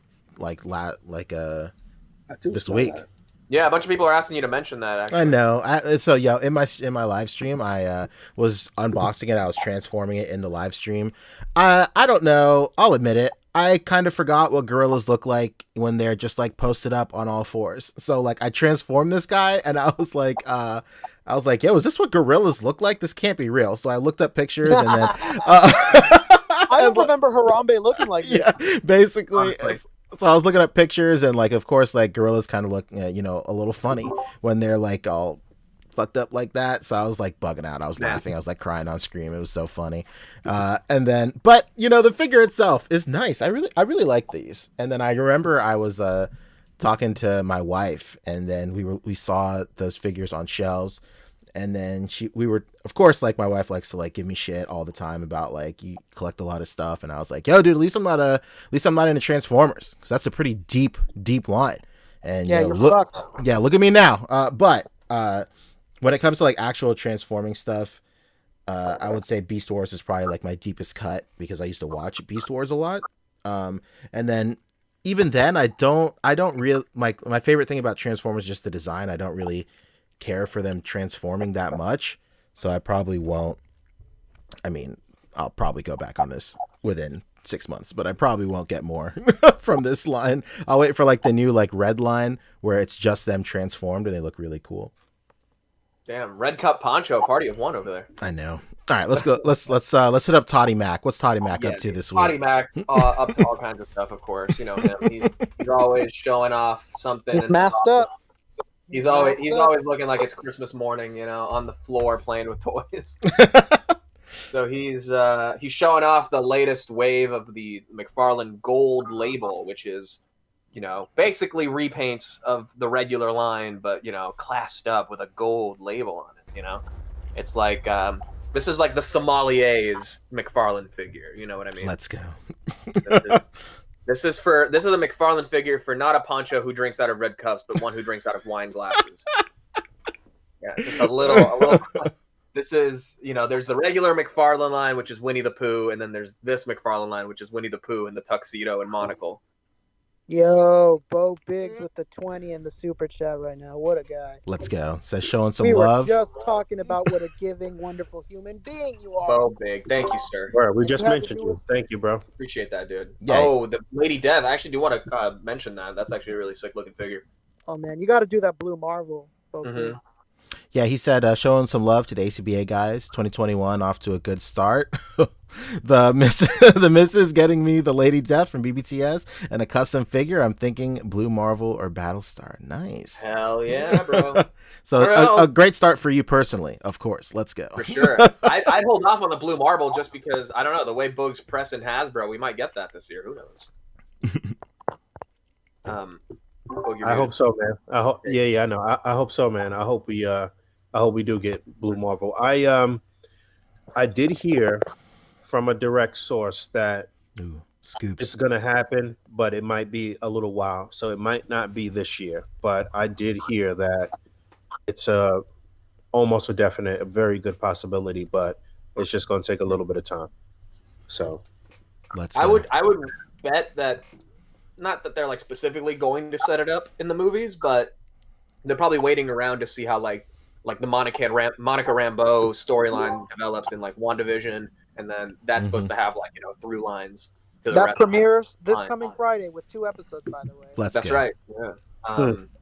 Oh, this Friday? Okay, yeah, cool. Yeah. You know what? Now that you mentioned that, Fabio, I'm thinking that maybe that was sort of the deal. Maybe there's something else coming out, and they gotta hold back on that for some reason. Maybe there's some storyline or something. I don't know if it would be MCU related already with Blue Marvel, but Captain Marvel too. Maybe who knows? Or the Nick Fury in space thing that's coming out. You know, like there's so many options that I feel like if it is coming, it'll you know, they're probably waiting around to see if it is included in those movies and stuff, or even if they're thinking about it, you know. Also, I was gonna say, whoever mentioned Harambe, dude. I mean, who would have thought Harambe? That was really the start of the domino fall that led us to the storming of the Capitol this week. I mean, really, you can draw a perfect line and trace it all back. I'm telling you. That's the real conspiracy theory we should all be investigating. The Harambe meme was one of my was something I was hoping would make a return before the decade ended. That did not happen. Yeah. He's forever in our hearts. Let's say that meme never went away. I have a shirt that I found at like Goodwill that has like, it's just a graphic of Harambe's face, like a mad zoom, and then on the back it says "Extinction is extinct." So, you know what? I was actually gonna comment. This is very random, but did you know that typically any shirt from the 80s or the 90s that has a gorilla on it, it's Harambe? Nice. He was the model. He was the model for most zoos and like for most promotions when it came to gorillas. So if you see like a vintage T-shirt with a gorilla on it, it's Harambe, like 90s. Hell yeah! I'm gonna be on the lookout for that. That's what I want. I don't want a Harambe meme shirt. I want just a Harambe, the model shirt. Yeah, of course. So you're tuned into the #1 Harambe podcast on the internet right now. Of course. Forever in our hearts, never forgotten. There we go. What's Toddy Mac up to? We're gonna turn it over to Mr. Mac. Mr. Toddy McFarlane, again, gold label collection. You know, this is not for the average McFarlane collector. Okay, this is of a certain tax bracket of McFarlane. Pinky's out. They'll be coming in here. You can't be buying these in your flip flops. You know, there's a dress code to buy McFarlane gold label. No shoes, no shirt, no service. Come on, man. And Todd, unfortunately, would not pass his own dress check code. His own dress code, because he unfortunately botched his haircut. Yo, what the hell did he do? What? He forgot to put the guard on his clippers, and he's got a fortunate shave spot on the side of his head. God bless him. Let's go. Is this guy smoking or what? Here's the thing. You didn't even have to address this. Nobody would have been like, why didn't you take your hat off the whole video? Like, nobody would have said anything. You have the hat on. You can't even tell. He has to know. He has to know people are, and like, this is just, he has to be like he's cranking everything to 11. Like, he knows. He knows, man. This is a wrestling promo, you see. Absolutely. So shout out to Toddy Mac, man. He knows. Toddy Mac, the wrestling character. I want to in WWE 2K19. Yeah, he's the toy industry heel at this point with this articulation scheme. He honestly could have just shaved everything and had like a skin shave along the sides, like taped that shit and made it like a dude. I think he does this. This guy is this guy is the toy industry Vince McMahon. I love it. The Toddy Mac, baby. I love him. No chance! No chance in hell of articulation! No chance! Anyway, here's Mr. Mac. He's showing us the gold label collection. So what's the move with the gold label? What's it? More premium pricing or what's up? Yeah, it's slightly upscaled packaging. There's a gold sticker on it, and oh wow! Here's the regular Geralt of Rivia of the Witcher 3 Wild Hunt fame. Let's go. And that's the regular, and then on the gold label collection, you're gonna get gold label gold suit in a more mustard brown suit. No, you're gonna get the same figure, but it looks even worse. Yeah. So it's the mustard gold label, Witcher 3 Geralt of Rivia, and it costs more. I don't know that it costs more. I think it's just I think it's literally just the sticker. Maybe the accessories are different. Interesting. Just a little drop a Dijon. Well, yeah, you know what? Respect to him because putting gold label on something, he definitely could have gotten away with charging a little bit more. Yeah. I mean, the swords are the same. Yeah, I guess he just doesn't come with the heads that this one comes with. It comes with fewer accessories, if anything. Okay. You sure you didn't get it mixed up? Like, what's going on? So why... listen, I'm probably the perfect example of a McFarlane collector, being that I don't know anything about action figures. So to me, I go into the shelf and I see the two next to each other, right? I'm like, all right, here's Geralt of Rivia from The Witcher 3 in the standard costume with an extra accessory. Yes. Okay. I mean, this looks like the perfect Witcher figure to me. Like, if I wanted one, as someone who played like 10 hours of The Witcher, not even that many, I'm like, all right, this looks like the Witcher from the game that I just did not play. But right here next to it, I have this other one. That comes with fewer things and in a costume that I'm not visually less familiar with. I think I'm going to go with this one, though, because it's got the gold sticker on it. Yeah, well, it's got the gold sticker. I think I'm going to go with this one. Absolutely necessary. Just everything about the other one is completely disregarded by this gold sticker for me, if I'm honest. Hey, just like those gold figures he makes, huh? That's it. Exactly. Bathed in gold. All right, so there's your Witchers. That's cool. There's your Geralts. Here he is up close. Yikes. I mean, it looks like, it's the same sculpt. I mean, I'm sure it'll move fine. I mean, maybe the face is a little wide. I don't know. How do you I mean, they certainly had to have reference images of this armor set. How do you mess the color up like this? I just don't get it. I feel like, is there like a dyeing system or something you can do in the suit in the game where you can like change the suits to different colors? Yeah, I guess. So is it supposed to be gold? I mean, like, the more I look at it.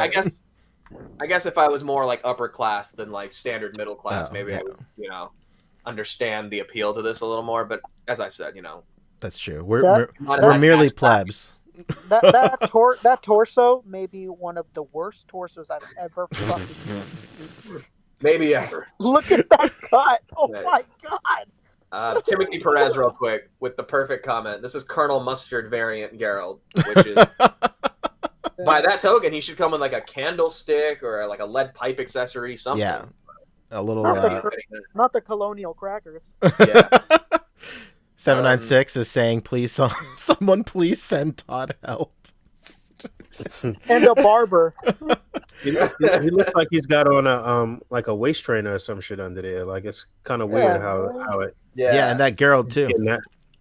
The hourglass shape. Yeah, it doesn't really taper too well, does it? But I mean, it's got some good detailing to the armor, if anything, like some nice chainmail and all that. But yeah, I don't think this will move very well, if I'm honest. No, they're going to be clearance at GameStops pretty soon. Yeah.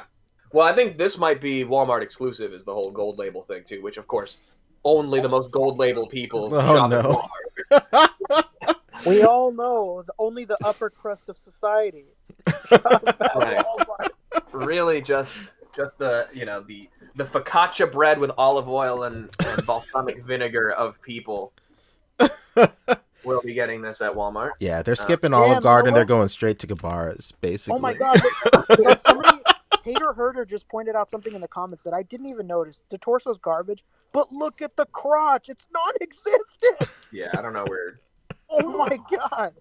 How's that possible? Yeah, I'm trying to find a better looks like he might have a leotard on or something like that. Like one of those like crotch leotards. I'm willing to accept this if I can like understand the reasoning behind it. Like, why is it called Gold Label if there's nothing more to it than just a repaint? Yeah. Like, what is Gold Label about this? It's a less desirable appearance with fewer accessories. Is Gold Label's like an existing like brand that is carried over from like McFarlane like publishing or something, or no? I never heard of that. I don't know. I don't think so. I think this is literally just yeah. I'm just trying to make sense of all this. Right. He is showing us the first wave of this label right now, and this is the first figure. So we have and not even like wave necessarily. These are like individual releases. Mm-hmm. So there's Geralt, and then up next, you knew him and you loved him the first time. Wait, where's the regular one? There he is. It's Mandarin Spawn. Okay. Which I don't know. Troublesome naming. If I'm No. This guy's still stuck in the 90s with these names. I mean, at least it doesn't say Oriental Spawn. Oh no. It's one step above though. Like it's barely better. Like, I don't know, Boog. What if they had Al Simmons unmasked and they called him Colored Spawn, like Colored Spawn, you know what I mean? Like, you're not the worst part about this. The worst part about this is that this looks terrible. It's not even like, it might be called Mandarin Spawn, but at least it's a cool looking figure. This looks terrible. You know what's crazy? The version of this from back in the day, it was like red, black, green, gold, whatever. I had that figure. It was actually really fucking nice. Yeah. This is basically that, but I don't know. This is a Gold Label version. So I mean, it's more articulation, but it's just a repaint of that same sort of thing that he did back in the day. He might have just literally just that looks more similar to the original version from back in the day. Yeah, so he's redoing that design of Spawn in the modern, more articulated but still standard McFarlane articulation. So this is the regular version, which is the colorway you're familiar with, and then the Gold Label one is this blue one. So again, a less desirable paint job on the more exclusive figure. Which I guess is fine, but it's like, what makes it?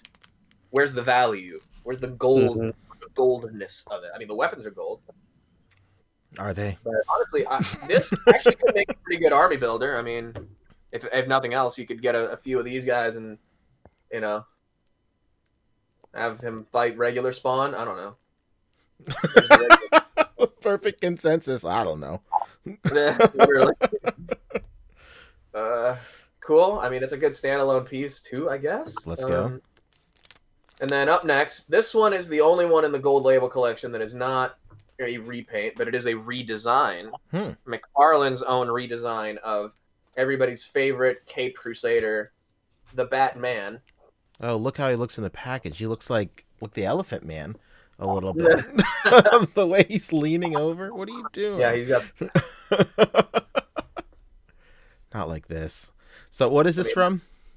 This is literally just McFarlane's own Spawn, or McFarlane's own Batman. Okay.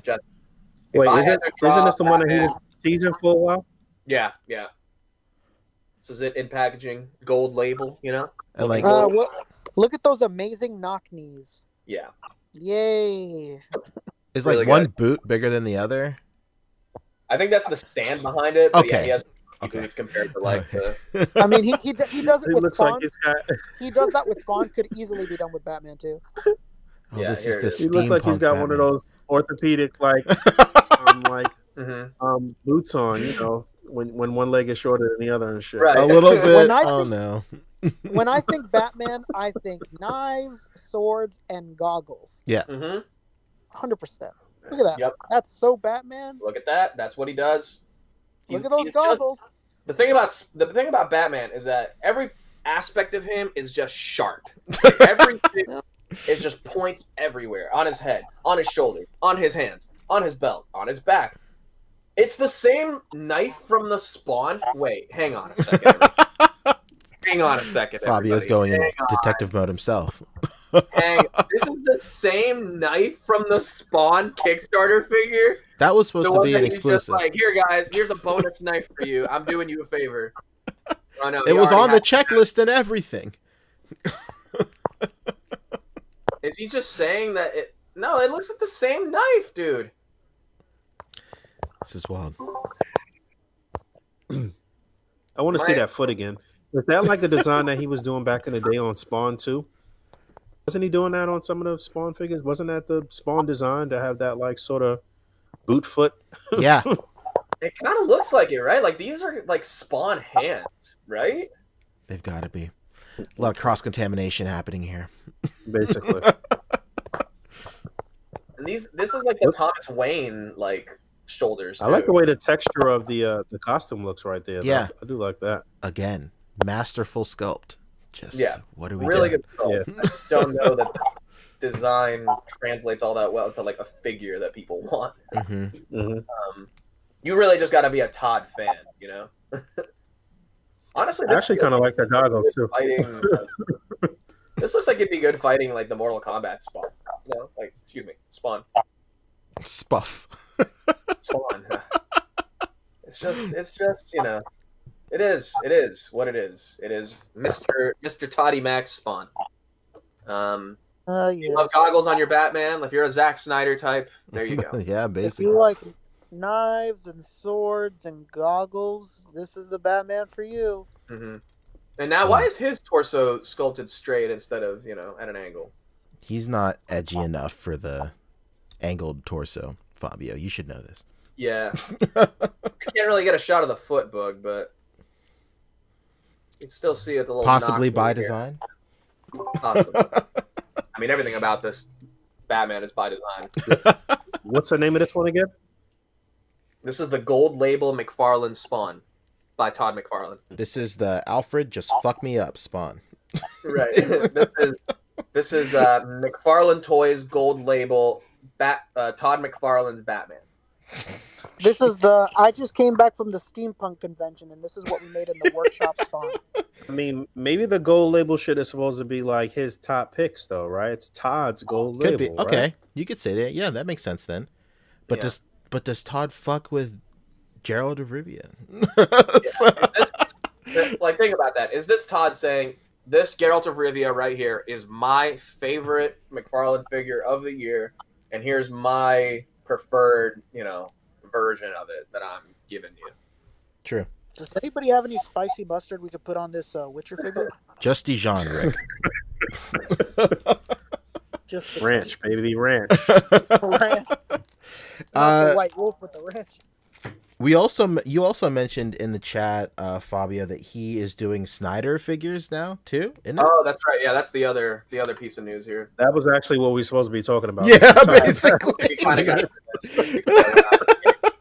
I mean, honestly, everybody loves this segment, though. Yeah. We just got to go through the weekly McFarlane video and just scrub through it frame by frame. Yeah, man. Also, the Toy of the Year votes are over, so I hope people voted for his Spawn. As long as Russell's check cleared, I think we're all good, huh? All right. So the real, actual McFarlane news. This is a solicitation for retailers to pick up an upcoming wave of McFarlane figures based on Zack Snyder's Justice League coming to HBO Max in March. I don't know when the figures are coming out. Oh yeah, here we go. ETA May to June 2021. So later this year, after Snyder cut his, over streaming services, we should be able to get these figures. That's a pretty smart release. I mean, are we expecting the Snyder cut to be anything crazier? Like all of these people for the past 2-3 years, they when the Snyder cut comes out, everything's you're gonna see where this guy messed up and Are we expecting it to be that much different? It's the same movie. Yeah, there's no way it's going to be this different. There's a lot of reshoots going into it apparently, and he's basically scrapping all of the footage that Joss Whedon shot. Yeah. So it's gonna be pretty different. I think it's gonna be like 4 hours long or something. It's like split up into parts, you know. I'm excited to see what it is for sure. I'm not holding my breath. I'm not expecting like like anything crazy. No. Are we expecting? But it's probably going to be more competently put together. Yes. What were you saying, Boog?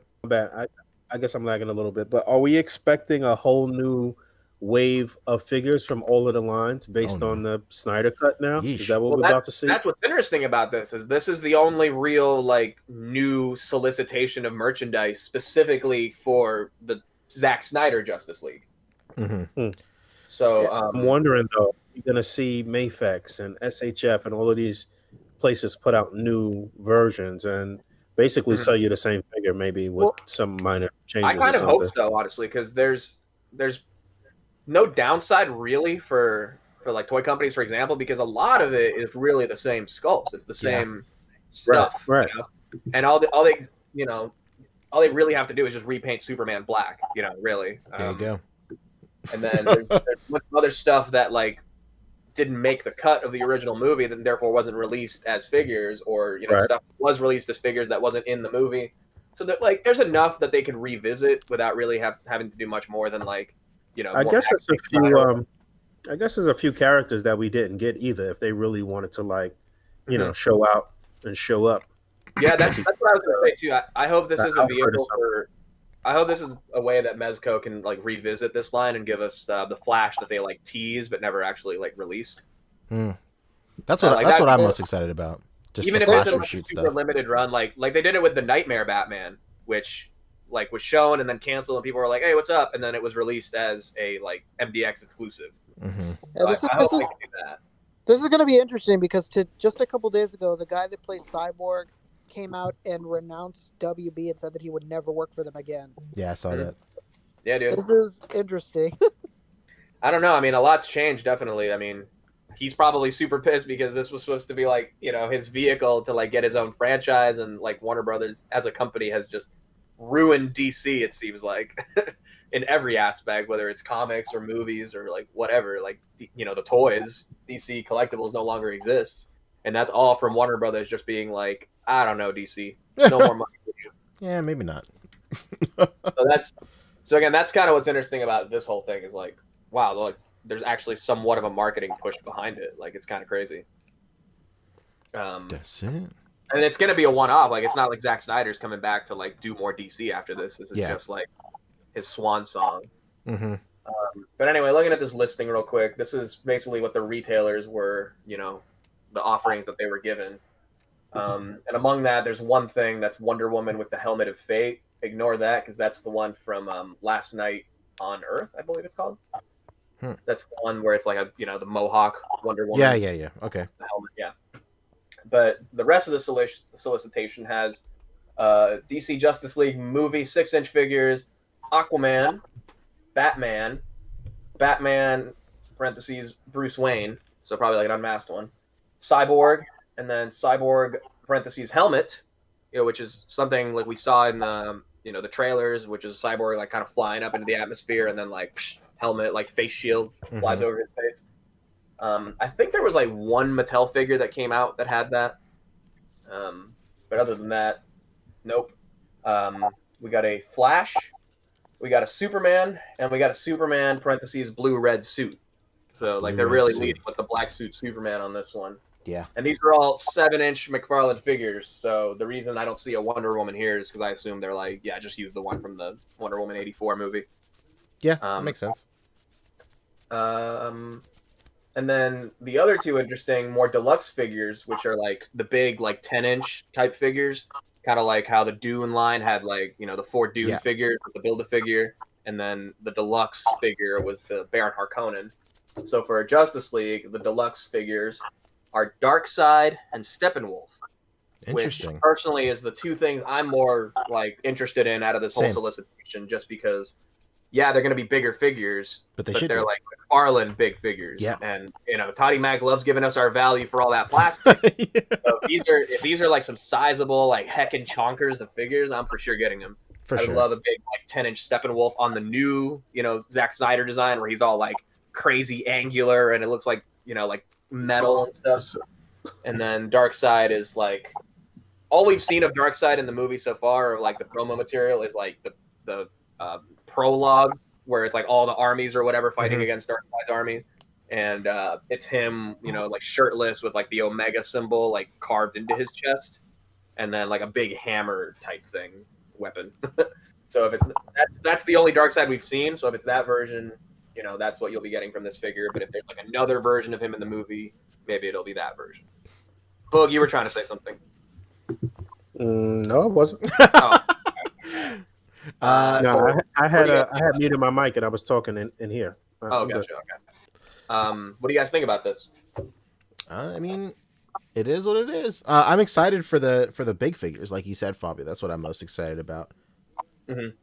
For sure. We'll see how it works out, I guess. I mean, like you said, like we were talking just a second ago, I feel like this is a great opportunity for a lot of companies to re-release their Justice League figures. Especially if Mafex re-releases a lot of their Justice League figures, a lot of them are getting up in price, especially the Cyborg. But now, like with all the stuff of what's going on with the actor and stuff, they might run into some problems re-releasing that Cyborg. So who knows? Yeah. Which would make the other one just more sought after. And I remember you got all the Mafex. You have all the Mafex ones, right, Fabio? No, I only have the Cyborg and the Okay. Black. But I remember you said you really wanted to get that specific team to like immortalize that version of the Justice League. So you might have lucked out on that one for sure. Yeah, I mean, I'm again hoping that Mezco will like use this as an opportunity to get that Flash out there, because I actually don't really like the Mafex Flash too much. It's like really small and feels like flimsy in your hand. Interesting. I love my Mafex Flash, but it's a good figure for sure, but it doesn't have like the solidness that I like from like if I'm putting it with my Mezcos, it feels like so different. Whereas the side, kind of by virtue of his design, fits in a little more because he's still, I think he has die-cast pieces or something, so he's a little more heavy. The only way to solve this is by having a fist fight. Whoever wins gets to say if the Flash is good or not. Come on. Yeah, come out to LA. Come on, Pancho. I know. We got really high COVID numbers. It'll be great. So is that it for McFarlane? Yeah, that's it. I'm curious what the chat thinks about this too. Like, does anyone even care about getting more merchandise from Zack Snyder, Justice League, or otherwise? I know. Not at all. Again, I'm cool with like finishing what I have, but I have a custom black suit Superman too. So like it'd be cool to have like more Zack Snyder Justice League specific stuff, especially if it ends up being better, I just wish I knew where all of this was going, man. Like I don't know what none of us know what the hell any of this is gonna mean. What's gonna continue, what isn't. Like it feels like even they don't know, and it sucks. Yeah, man. So hopefully it all works out, dude. Like I don't want to be in this world where we're dogging on a Justice League movie all the time. It's not the timeline I want. This shouldn't be the way things are. Like we should not be dogging on this shit. We should be arguing like which one's better, Marvel or DC, and anybody that has that conversation is going to get laughed out of this podcast. Mm-hmm. Yeah. Also, the last thing I guess for McFarlane is the bat bike that looks like like a bat from Last Night on Earth or whatever, the Dark Knight's Metal maybe. That's starting to hit. Yes. The last thing I saw that on somebody's Instagram just a few minutes ago. I feel like who had that? Yeah, a lot of people have been finding it, although I've not looked out. I want it for Nosferatu. It's going to be his bike. Oh hell yeah, dude. Yeah, it just looks so cool. The last thing I'll say about Todd, he knows how to sculpt. Yeah, for sure. Go ahead, Punch. The last thing I'll say about McFarlane before we move on is everybody's favorite line, Fortnite, just came out with what do you call it? Oh my god! With Meowscles, really great Yeah. figure. I need that so bad. Meowscles is really good. The Ab Yeah, Crunch kind of Firefly and sucks. Meowscles, please, for the love of God. This is like their new line in the Fortnite series. The usual line is just like this, like Fortnite Legends or whatever, but then like the brawlers are like a little bit taller.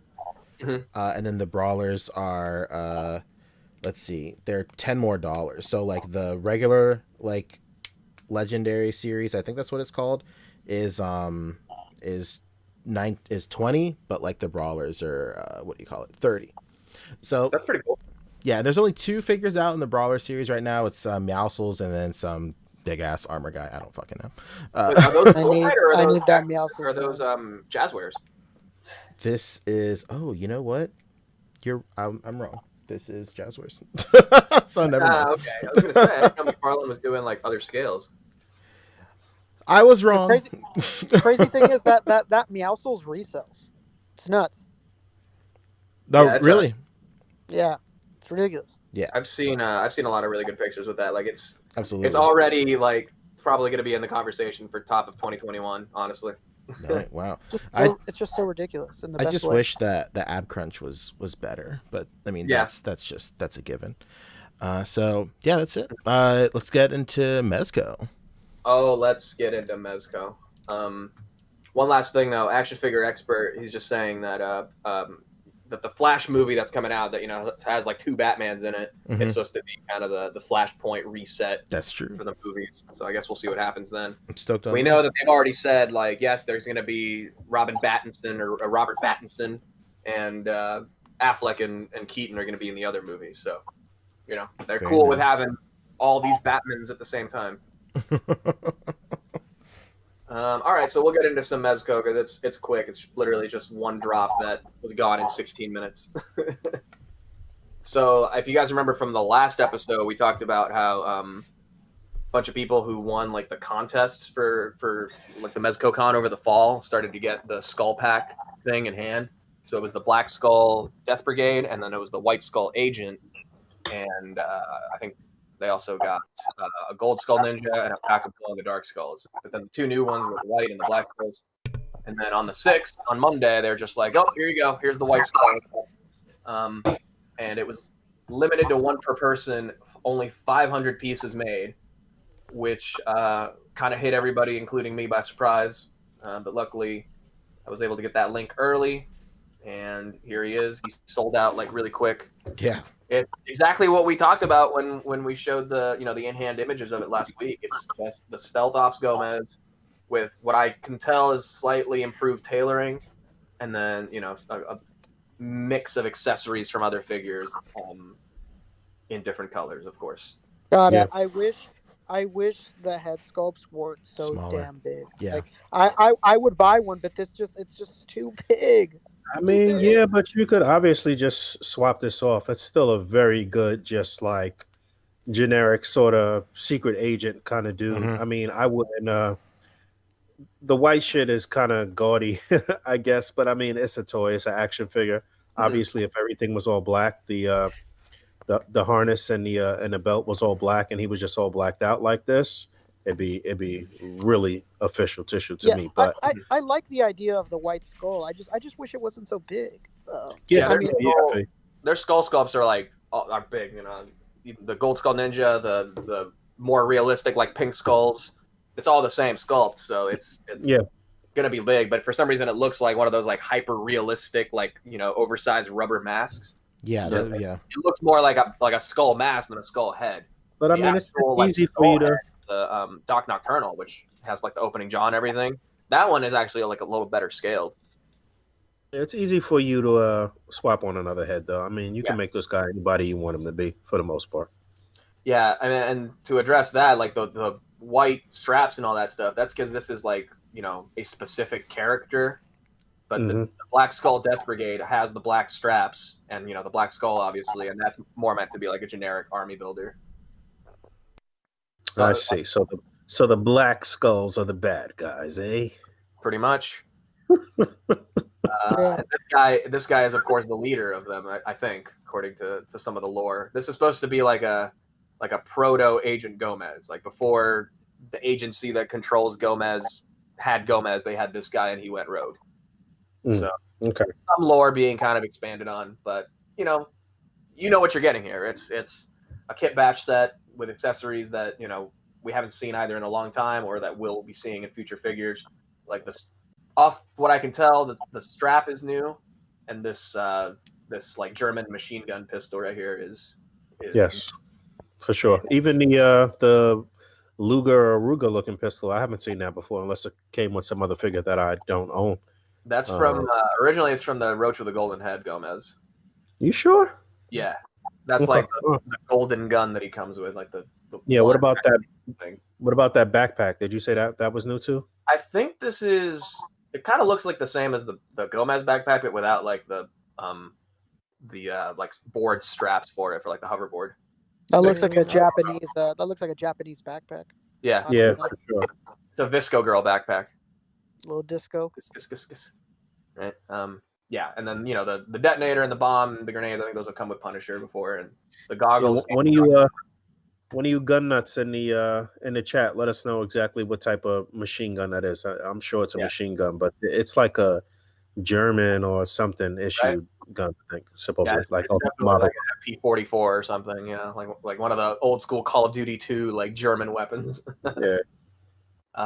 Yeah, and obviously this hurts a little bit just because like it came out of nowhere and it was $112, which is a little ridiculous, honestly, because every other like similar, Rumble Society kind of figure like this, which is from what we've seen in like the in-hand images, is coming in like that same cardboard shoebox, like the Gold Skulls and the two like Golden Dragon, Crimson Dragon Gomez. It's like just that, and those were $80 or 85 or something. The Gold Skulls, for example, were $80 each. So that kind of should have been the price for this. However, because it's limited to one per person anyway, like it's not an army build price regardless. Hopefully, all that is to say, I hope when the Black Skulls go on sale, it's more like the Gold Skulls, where it's I think the limit was 2 per person and they're $80 each. That would be awesome. Very nice. This is, I think, starting to ship next week. Nice. Oh, and also, and the last, and speaking of the Black Skulls, 112 day is obviously coming up here on the 12th, so that'll be the rumored drop date of the Black Skull Brigade. So set an alarm, set your alarms, and live your life around Mezco drops like we all do. Every morning I wake up waiting for Mezco drops. Stupid. All right, that's it for Mezco, I believe. Nice. People are getting Dr. Zaius in hand. Two-Face has shipping notification next week, or charging notification to ship next week. So yeah, lots of Mezco stuff coming pretty soon. 112 day reveals, photo contests. Be there. Very nice. So wasn't it something else with Mezco? Yeah, just the Two-Face and some other stuff. Two-Face, right. Okay, yeah, that's charging. They sent out charging soon emails for Two-Face, so I guess this week a lot of people will start getting Two-Face, at least on the East Coast. Yeah, I'll have a review up of Two-Face. There's 2, right, Boog, of the White Skull Agent? Yes, absolutely. I will be reviewing both of these figures. A regular review. I know a couple of people have been commenting about videos. I haven't really been out there, putting my hands out there too much. My fucking hands hurt, man. I'm an essential employee. I got to wash my hands a lot every day and shit. My hands been looking like shit and feeling like shit. So yeah, I'm trying to get my hands repaired this week and moisturized and shit so I could do some reviews. Let's go. You got to sleep with some deli gloves, bro. Something, man. Give me one of those white glove reviewers. Yeah, Jesus Christ, no. That's it. It's officially over for me if I show up in a video with gloves on, showing myself doing the review. It's over. 2 cardinal rules. Obliterated. Oh no. Yeah, so next up is reissue stuff. We can just go over that real quick. We want to get into the the Dasin figures later. My bad. Yeah, that's right. That's right after. Or we can let's talk Dasin real quick. I'll send because I'm going to source the links for these reissues for you real quick. I already gave them to him. Oh shit, let's go. Yeah, they were in the podcast chat. Boo. I'm saying Dasin for reissues. Yeah, let's talk Dasin real quick. Rick, take it away. Let's go. Boom! Look at that. That's fucking Ichigo. There he is. Where's his friend Scratchigo? All right, you guys gonna have to school me in. You guys gonna have to school me and Fabio on this. What's going on here? This is from the anime Bleach. From Bleach, right? Okay, you guys did say that. Okay. Look at that big sword. It's bigger than him.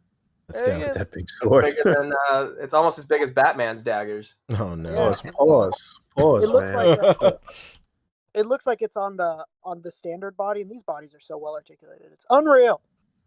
It's on the standard body, and it looks like the soft goods are just reused Rurouni Kenshin stuff too. Rurouni Kenshin, yeah, it's the exact same template, just a different color. That's smart. It's very smart. Yeah, man.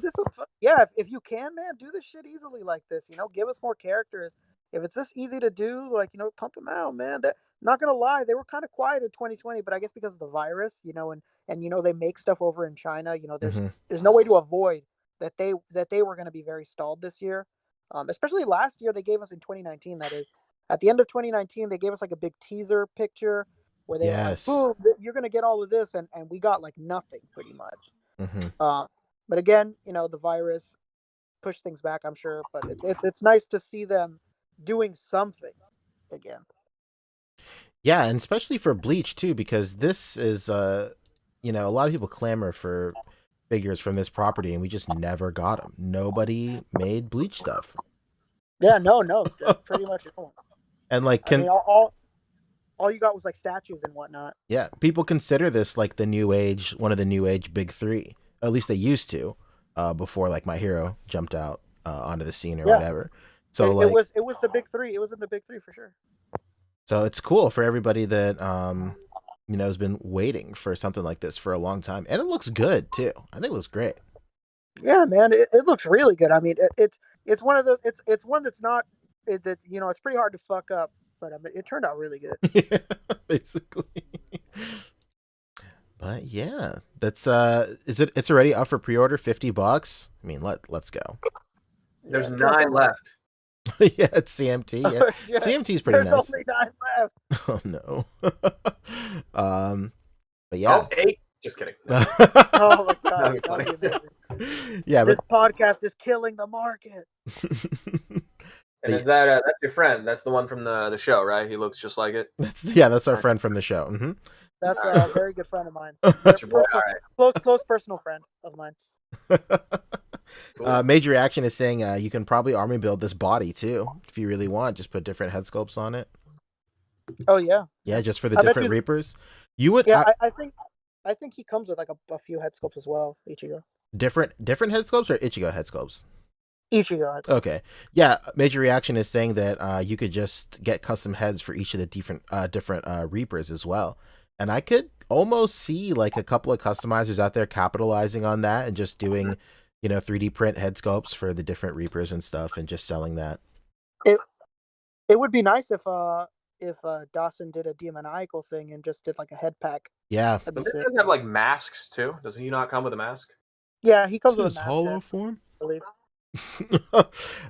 It's not pictured, but I believe he does come with it. Playmo Warrior is also saying PlayArts Kai did some Bleach stuff, but the scale is kind of whack. Yep, run of the mill for PlayArts Kai. Yeah, the scale is booty cheeks. Look, there you go. There's the picture. Yeah, there he is with his mask up there. Boom, there he is. Look at that smile. He's happy. But yeah, these look good. I can't wait, man. Hell yeah, I gotta buy this for sure. Gotta show support, man. When you buy this stuff, it incentivizes them to make more. Not just from line, but from anything else that they think that, oh man, maybe people do want all these licenses that just weren't done. True. I love how they call this Kurosaki Ichigo SHF action figure. Genius. All right. Then I'll pull up the reissue. Yeah, so that's it for Dasin. We're getting right into it. Real quick, I just wanted to say Trevor McGuire is in the chat. I meant to address this too. He says, I love how Mezco drops all the Gomez verse figures, and we've been waiting on all the pre-ordered figures for like a year. Yeah, we talked about that, dude. That's because of like licensing delays. Like this is what Mezco's like doing to stay afloat during this year. Is like all the stuff that they can just like produce without waiting for licensors and stuff. Oh shit! You know, real quick shout out. Somebody in the comments is Chamba. He's an artist for Udon Comics. I've actually am with Chamba quite often at San Diego Comic Con with Eric. Oh, nice. I don't even think he knows this is me, but I'm that guy that's always with KO at the booth with Eric. Yeah, shout out to Chamba. I know he's pretty big into the toy world. I mean, one time I went up to their hotel room and it was just full of fucking toys and shit. Yeah, shout out to Chamba, incredible artist. Yeah, dude. Follow him on Instagram. He's fucking sick. Udon, shout out to Udon. Love that. Yep. Whole Udon family, Eric, everybody. His art is really great. I like the Chile he did just a couple of days ago. Dude, yeah, I just like that picture the other day. I think I reshared it even. Hell yeah, let's go. One of the greats in the chat. So about Zootopia. Yeah, so it's the top two. It's the Revoltech Zootopia figures. Nick Wilde, he goes for Bucos cash on the aftermarket for sure. So it's pretty great that they're reissuing him. Yeah, I hope that this is a trend that continues because man, the Revoltech Stitch and the Revoltech Wally go for such the stupid Stitch. Well, yeah, $600. This is actually a really, really nice figure. Do you have it? No. I'm just saying it just looks so. Oh yeah. So spot on to the animation and just the articulation, the different faces and stuff. It's a lot of playability with something like this, man. Absolutely. Yeah, it looks yeah, really man. Great. That set of him and Judy is just it's honestly perfect. Very true. Yeah, they look great. Judy's great. great. You guys are saying this is a re-release, right? Yeah, they're reissuing these later this year. Okay, yeah. Yeah, the prices for these were stupid, and I'm sure it's all thanks to Simon. As soon as Simon took those pictures, where he was putting them in all those crazy scenes, the prices skyrocketed. Yeah, absolutely. Well, yeah, these are like the most expressive figures I've ever seen in my life. Yeah, they look exactly like the source material. It's unbelievable. For real. It's unbelievable. Here, like everything about like what makes these expressive is like nailed.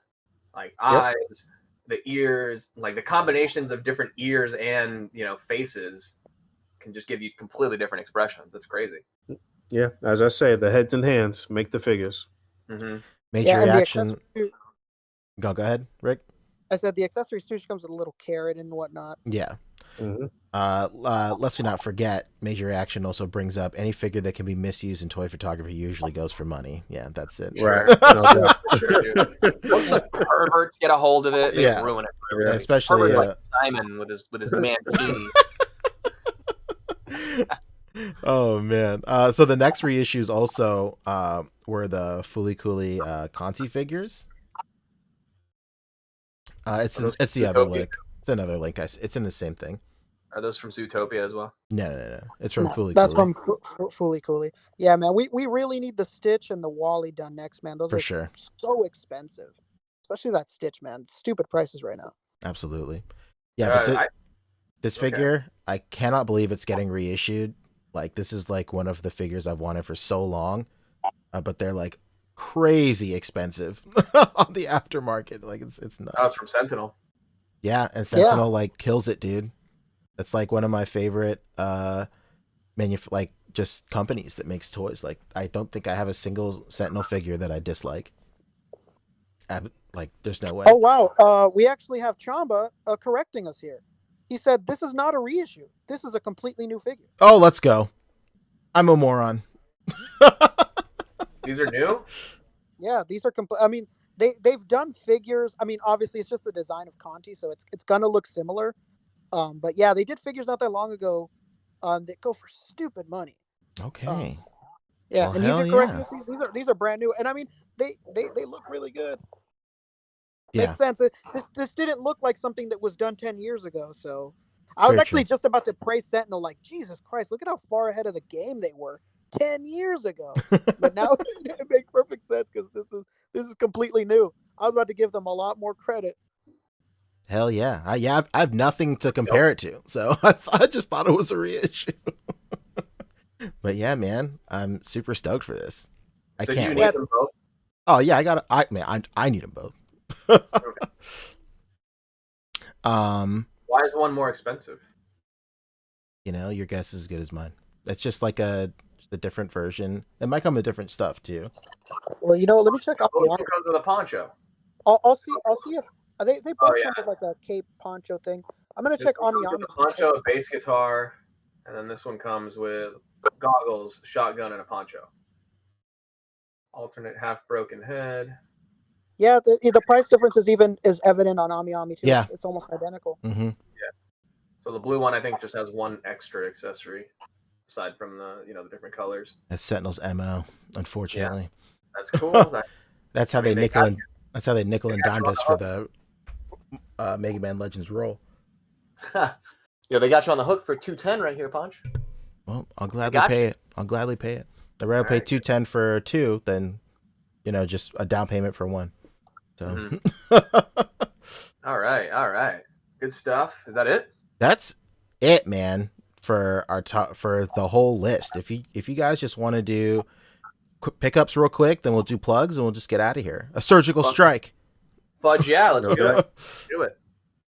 So I don't think I got anything this week.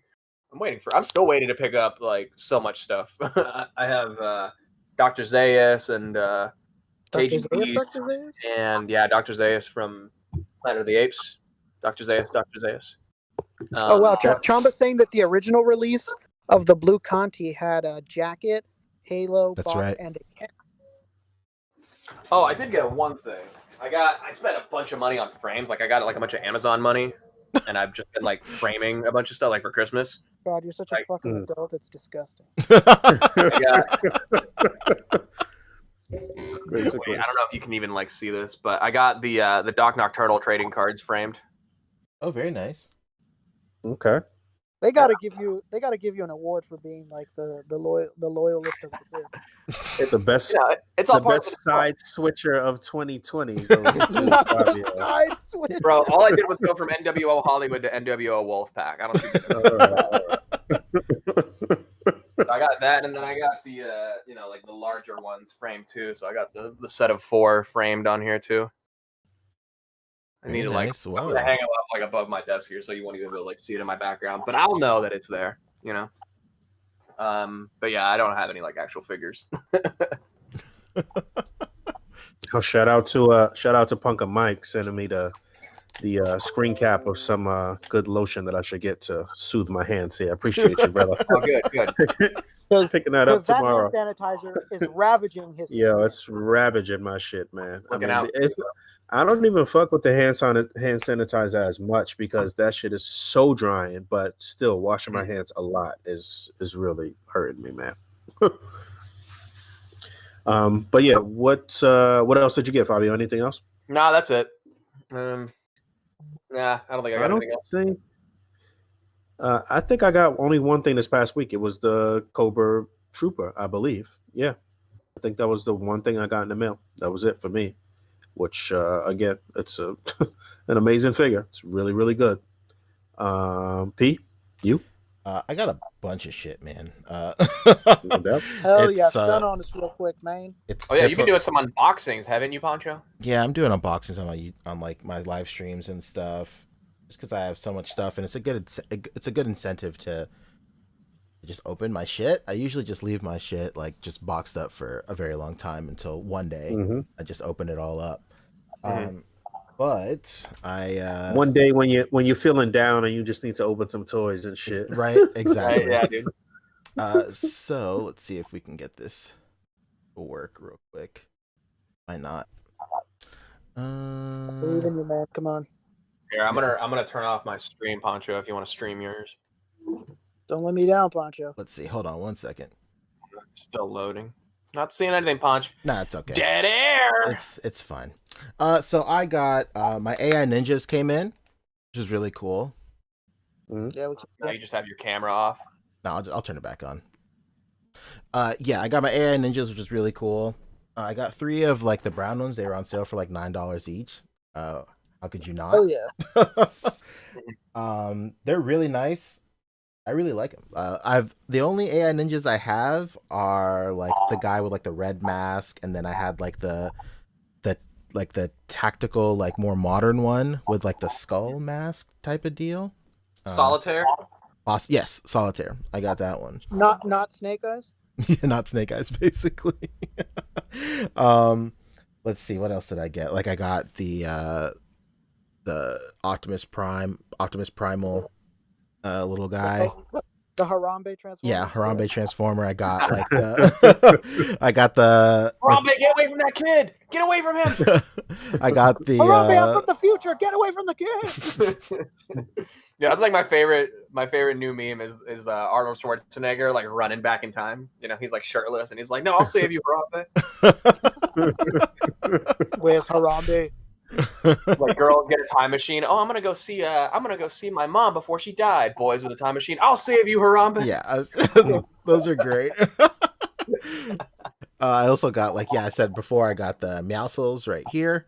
I also got like the dog dude this week too. Pretty cool. Oh, the pug face guy. Yeah, it's a really nice figure. I think it's good. It looks like Mr. Peanut Butter's girlfriend. Yo. I also got like the Mayfak Smiles also this week. Yeah. Pretty great. Oh, he's saying hi to us. He is. I also found the Napoleon Dynamite figure.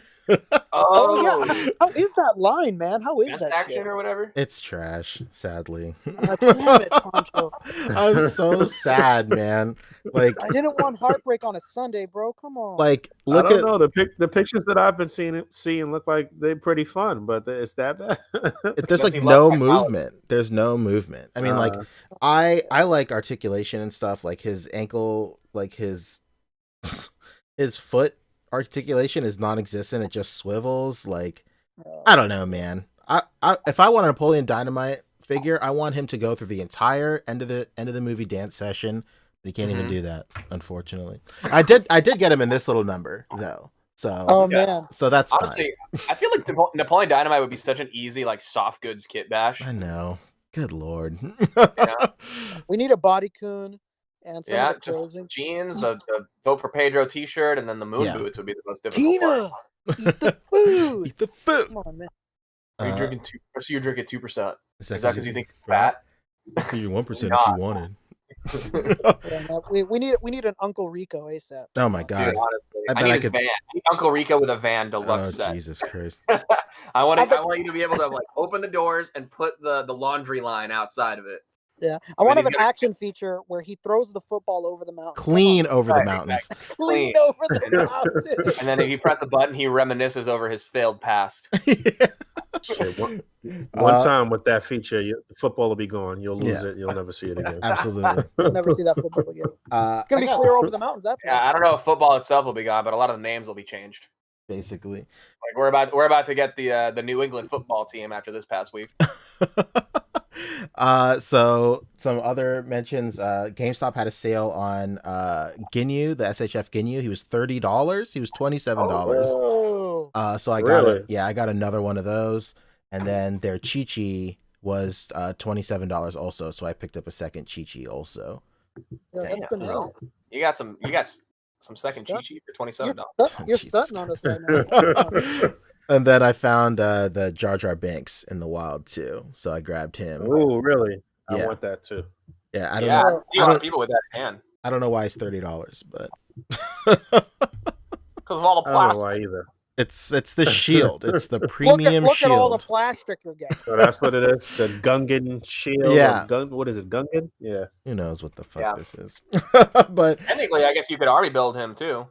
Yeah, I mean, I guess so. You know what this figure needed, man? For $30, if they would have nixed the shield and they would have given like a crazy expressive head sculpt, or that, it would have been over, dude. Like I know when we talked about this when it was first revealed, we thought that he would be in like mad like meme shots and like funny shots and stuff like that. But like an expressive head sculpt would have elevated that to like astronomical levels. Yeah, we need a deluxe Jar Jar and Qui-Gon set where it has the head where his tongue is sticking out, and you can have Qui-Gon holding. And then the last things I got was my Walmart was one of the Walmarts that had the Marvel Legend like Deadpool movie Domino and Cable on clearance for like I think Domino was like $12 and Cable was $16. So I got those. They're really nice too. Wow, I'm surprised you found that Domino because people are finding stacks of it everywhere. I know the Domino's everywhere, man. Yeah, that shit is everywhere for sure. Did you get the actual Deadpool though? No, I'm waiting. It's still in stock on GameStop, and right now GameStop has a sale, I think, for figures right now, so you can get it a little less than retail right now. So I'm probably gonna get that in the middle of the week, or maybe as soon as that was one of their ends.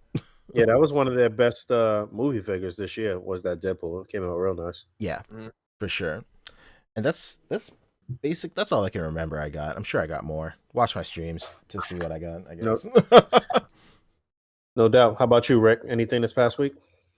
I was searching for those new Joes. I couldn't find them to save my fucking life.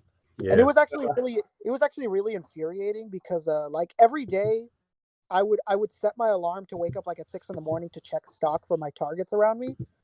And I woke up one day and I was like, oh, there's nothing at my targets. I'm just gonna go back to sleep. And then I woke up and then like at 12 o'clock somebody was like, yo, I went to this Target and look what I got. And it was my Target.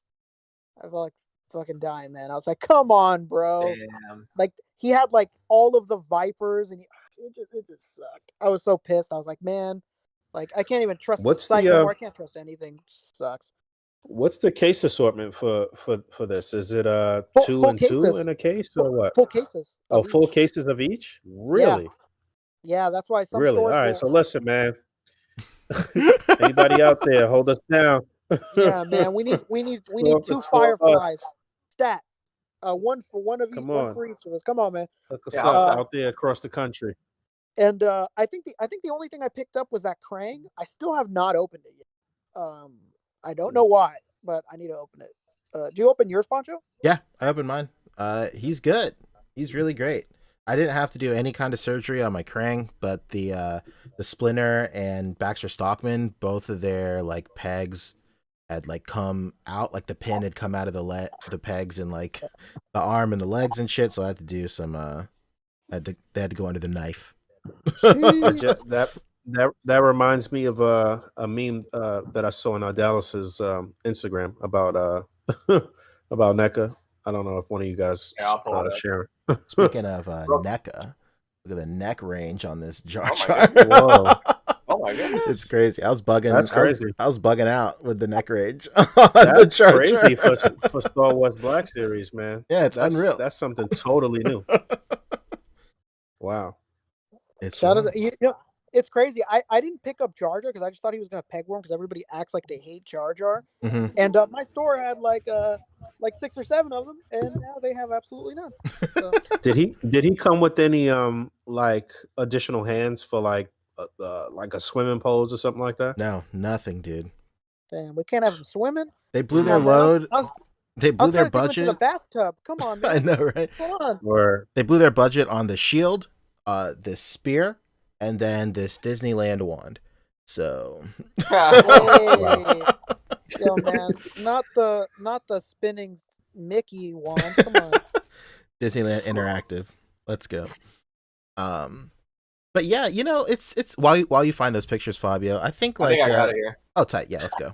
It's already up, actually. Oh, tight. My bad. What it's like opening a NECA figure. Basically, right?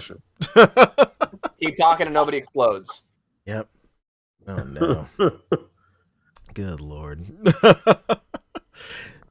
Well, that's it. You guys want to do plugs and wipe our hands of this? We could get out of here. Did Boog talk about what he picked up? Oh yeah, Boog, what'd you get? No. I said I only got the one thing. I only got the Cobra Trooper this past week. So mine was it was a light week for me. And what you guys got going on? P, you got a lot going on, so you go first. Sure. Yeah, let's go. I started streaming again. I want to say my streaming schedule now is going to be Monday, Wednesdays, and Fridays. And then I'll probably start around like 8, 7:30, 8-ish, and then I'll go for like an hour or two. I've been playing like video games, but like the more and more I stream, the more and more I realize that like once I turn off video games and I just start opening figures, that's when more people stick around. No doubt. But that's the audience, you know. So what are you gonna do? Are you double dipping? Are you streaming and doing Twitch at the same time? What do you mean? Like, are you streaming on both platforms at the same time? Like, no, not yet. I want to set it up the same, just like, and funny you mentioned it. I want to set up to where we can stream this podcast on YouTube as well as Facebook too, so we can blast it in the group, and then like everybody on our Facebook platform can check it out too. It's definitely doable. Right. A lot of that stuff is locked behind like premium features for different, what do you call it? Premium like features from different brands like Restream and like Streamlabs. They both have the ability, but they're just like premium features. But of course, with all these all the great support that we have from everybody, once we get our mics situation figured out, that could definitely be a great addition to the podcast for sure. No doubt. Like I said, in the next I'd say the next 2 episodes, I think we should probably be straight, at least with the mics, and then we can go ahead and get the soundboard back and all of that good shit. So yeah, we definitely ready to upgrade early in this year and have a really good strong year for the podcast for sure. I wish we would be able to stream this podcast on Instagram, but I don't think that's feasible. I mean, we could chop it up and put some clips up on IGTV or on the ACBA IGTV. I think we should do that. Probably chop up some clips though, for sure. Yeah, I mean, being perfectly honest, our biggest audience is really on Instagram, like as far as follow count goes and whatnot. Mm-hmm. Yeah, no, that'd be a very good way to get people to listen and tune in. Absolutely. So that's really all I got going on. I'm gonna put out my top 10 list, and then once that's done, I'll continue shooting stuff for Posing Ain't Easy, and then that's basically it. People in chat are asking about question of the week. Question of the week is just what's your top 10 figures of 2020? Post once this video is off live and you can post comments, pop them in the comments below. We'd love to see what everybody's top 10s were for sure. Yeah, we'll get into that on the next show. Yes, sure. And once you listen to this whole episode, feel free to school us on some of the things that we were inquiring about, hot toys and a couple other lines. We didn't discuss a major piece of toy news across the world. What's that? International Toy Fair is canceled, and so is one. Oh, that's right. Oh shit! Yeah, that's big news. Yeah, they were Toy Fair. It's supposed to be in February, but it's not even because of like COVID specific. I mean, it is because of COVID, but it's not because like they basically just need to use the Javits Center as a hospital still, so that's why they can't have Toy Fair there. Oh, is that what they said? Because honestly, like, Toy Fair is never really like super duper crowded, like New York Comic Con or something like that. It's for professionals, so it's pretty spaced out for the most part. I would think that they would just require everybody to wear face coverings and it would be fine. But but I don't know. All right, that's what leads me to believe that it's because they like just need the space rather than like they can't accommodate the event itself. But yeah, that's interesting because I'm not sure who told me this.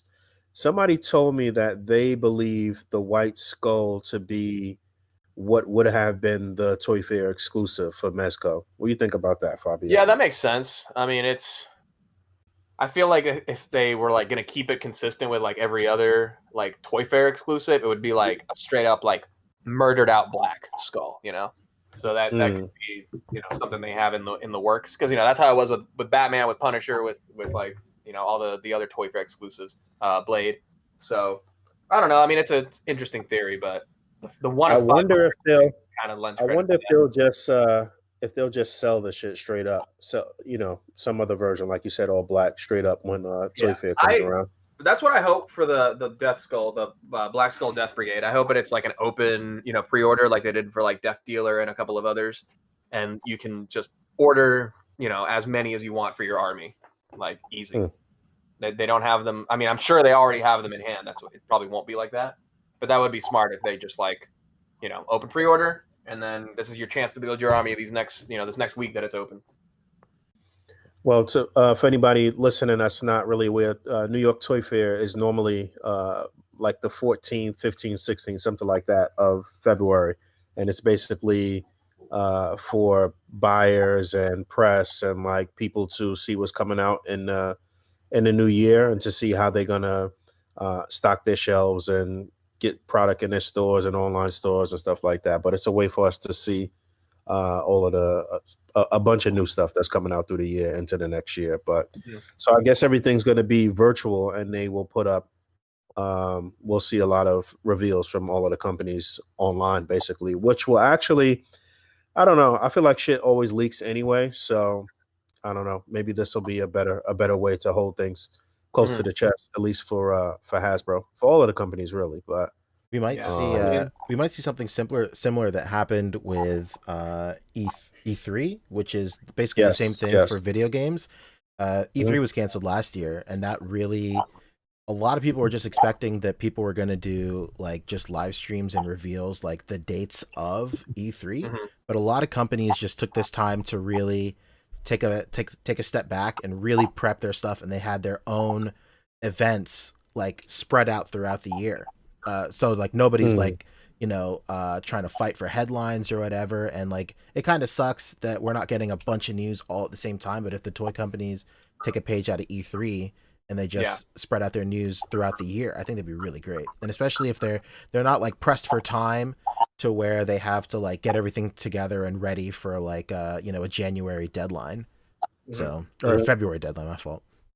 So it could be good for sure. We already more than halfway through January, so I'm sure we'll hear something. Well, actually, not really halfway, but we almost halfway through January, so I'm sure we'll hear something soon as to what the plan is going to be for all the companies for New York Toy Fair. But Rick, you got anything going on? Yeah, go ahead. I got a I'm working on my top 10s right now. I got some photo stuff that I'm setting up, trying to get a little slideshow, kind of talk through each figure individually, and then I'll like correspond with posts on Instagram and stuff. So go follow me on Instagram, Fobster360. I'm on here on YouTube at just Fobster, and then I'm streaming on Twitch every now and then. Like if I'm like gaming with some friends and stuff, I'll usually do some Twitch streaming. Playing this game called Hypercharge on Box that I keep telling Poncho to get. Well, when it goes on sale, I'll get it. Yeah, we just missed it, unfortunately. I know. I feel so bad. But it's a cool game. It's kind of like Toy Story meets like Fortnite in a lot of ways. Like it's really, it's like a first-person kind of platformer shooter, and you got to like build defenses and like defend stuff. And you play as like an action figure, so everything is like you're inside like a giant bedroom or like a giant toy store or whatever, relative to scale. So that's been pretty fun. I've been playing that. If you want to check that out and, persuade Poncho to come be our fourth man on PC, by the way. Yeah, well, that's what it is. We'd love to have that. Other than that, just stay tuned to my YouTube and my Instagram for my top 10s coming out pretty soon. What you got, Rick? Before I go, I think the audience is owed this answer. It's been a long time coming. Poncho, did you watch The Mandalorian? Oh God. Poncho? You'll be happy to know I watched the first 5 episodes. Oh my goodness. All right. What are we thinking, Poncho? What are we thinking? You want to know how I feel about The Mandalorian? I'm going to Target every day looking for that freaking restock of like the 2-pack with the child and stuff like that. That's how much. Now we're fucking talking. All right, it worked, everybody. We did it. If I see a Poncho, they got him for you. I'm gonna look out for you if I can see it. Or anybody Ladies in the and audience. gentlemen, we got him. We got him. Anybody in the audience, if you have an extra 2-pack, please, for the love of God, hit up Poncho. He's done us all a favor. He started watching the show. Yeah. He's done us a favor. He actually told us off air that he's all in on the line. So whatever Star Wars Black Series you find of The Mandalorian, just cash on delivery it to Poncho. He's cashing out big time. Right. Cash. Yeah, I really liked it. I thought it was really great. I just stopped where like he flies off planet with Grogu and stuff. I thought that was a really great like 5-episode just like story. And I thought that was a really cool time to let it go. Of course, I binged every single one of them all in a row. So it was like 4 a.m. and I was like, all right, cool. Seems like a good time to just put it on hold for a second. Beautiful. I love to hear. If you find that 2-pack though. What's up? I said, let me know if you find that 2-pack though. I still need the 2-pack. I think I'm gonna keep it on ice though. Hell yeah. He's icing it. Let's go. Straight to the Natty ice. What? Yeah, I'm looking forward to grabbing a bunch of stuff. I'll put a bunch of that stuff on pre-order too. So let's go. And then also before we go, you can get Jar Jar in a Kamehameha pose, which is pretty great. Yo, that's the kind of thing that sells figures out right there. Take that off the camera before we can't find it. You just fucked it up. Now we're not gonna be able to find one. Now everybody's gonna be after the son of a gun. Right. You done did it now, man. Rick, what you got going on? Next weekend, or it's not next weekend, or maybe it is the 24th. We're doing a little like pop up here in the Bay Area in Berkeley, So Market. So if you're in the area, come check me out, man. What you selling? I'm selling fucking vintage, baby, to all the people that want to look unique out there, and shit. That's the only thing I'm worthy of plugging. You know me. No doubt. Rick is low key the freshest one out of all of us. Very true. Shit. I keep it real fresh out here. This week I got my overall top 10 figures of the year and reviews of Two-Face and the White Skull. So that's what I'm working on. And other than that, I'll be on the low. And that's pretty much it. Right? Yeah, I would imagine so, yeah. Keeping it light, baby. Okay. Thank you to everybody who hooked us up with a super chat. Like I said, next 2 episodes, we'll have that squared away. Thanks everybody for listening, watching. If you're watching this on the playback, we love you too. And that's pretty much it. Thanks for hanging out. As always, rate, comment, subscribe, hit the bell down there. And until next time, peace. Okay. Bye. Bye. Bobby, what you doing? Going to get a pizza or some shit? No, I haven't.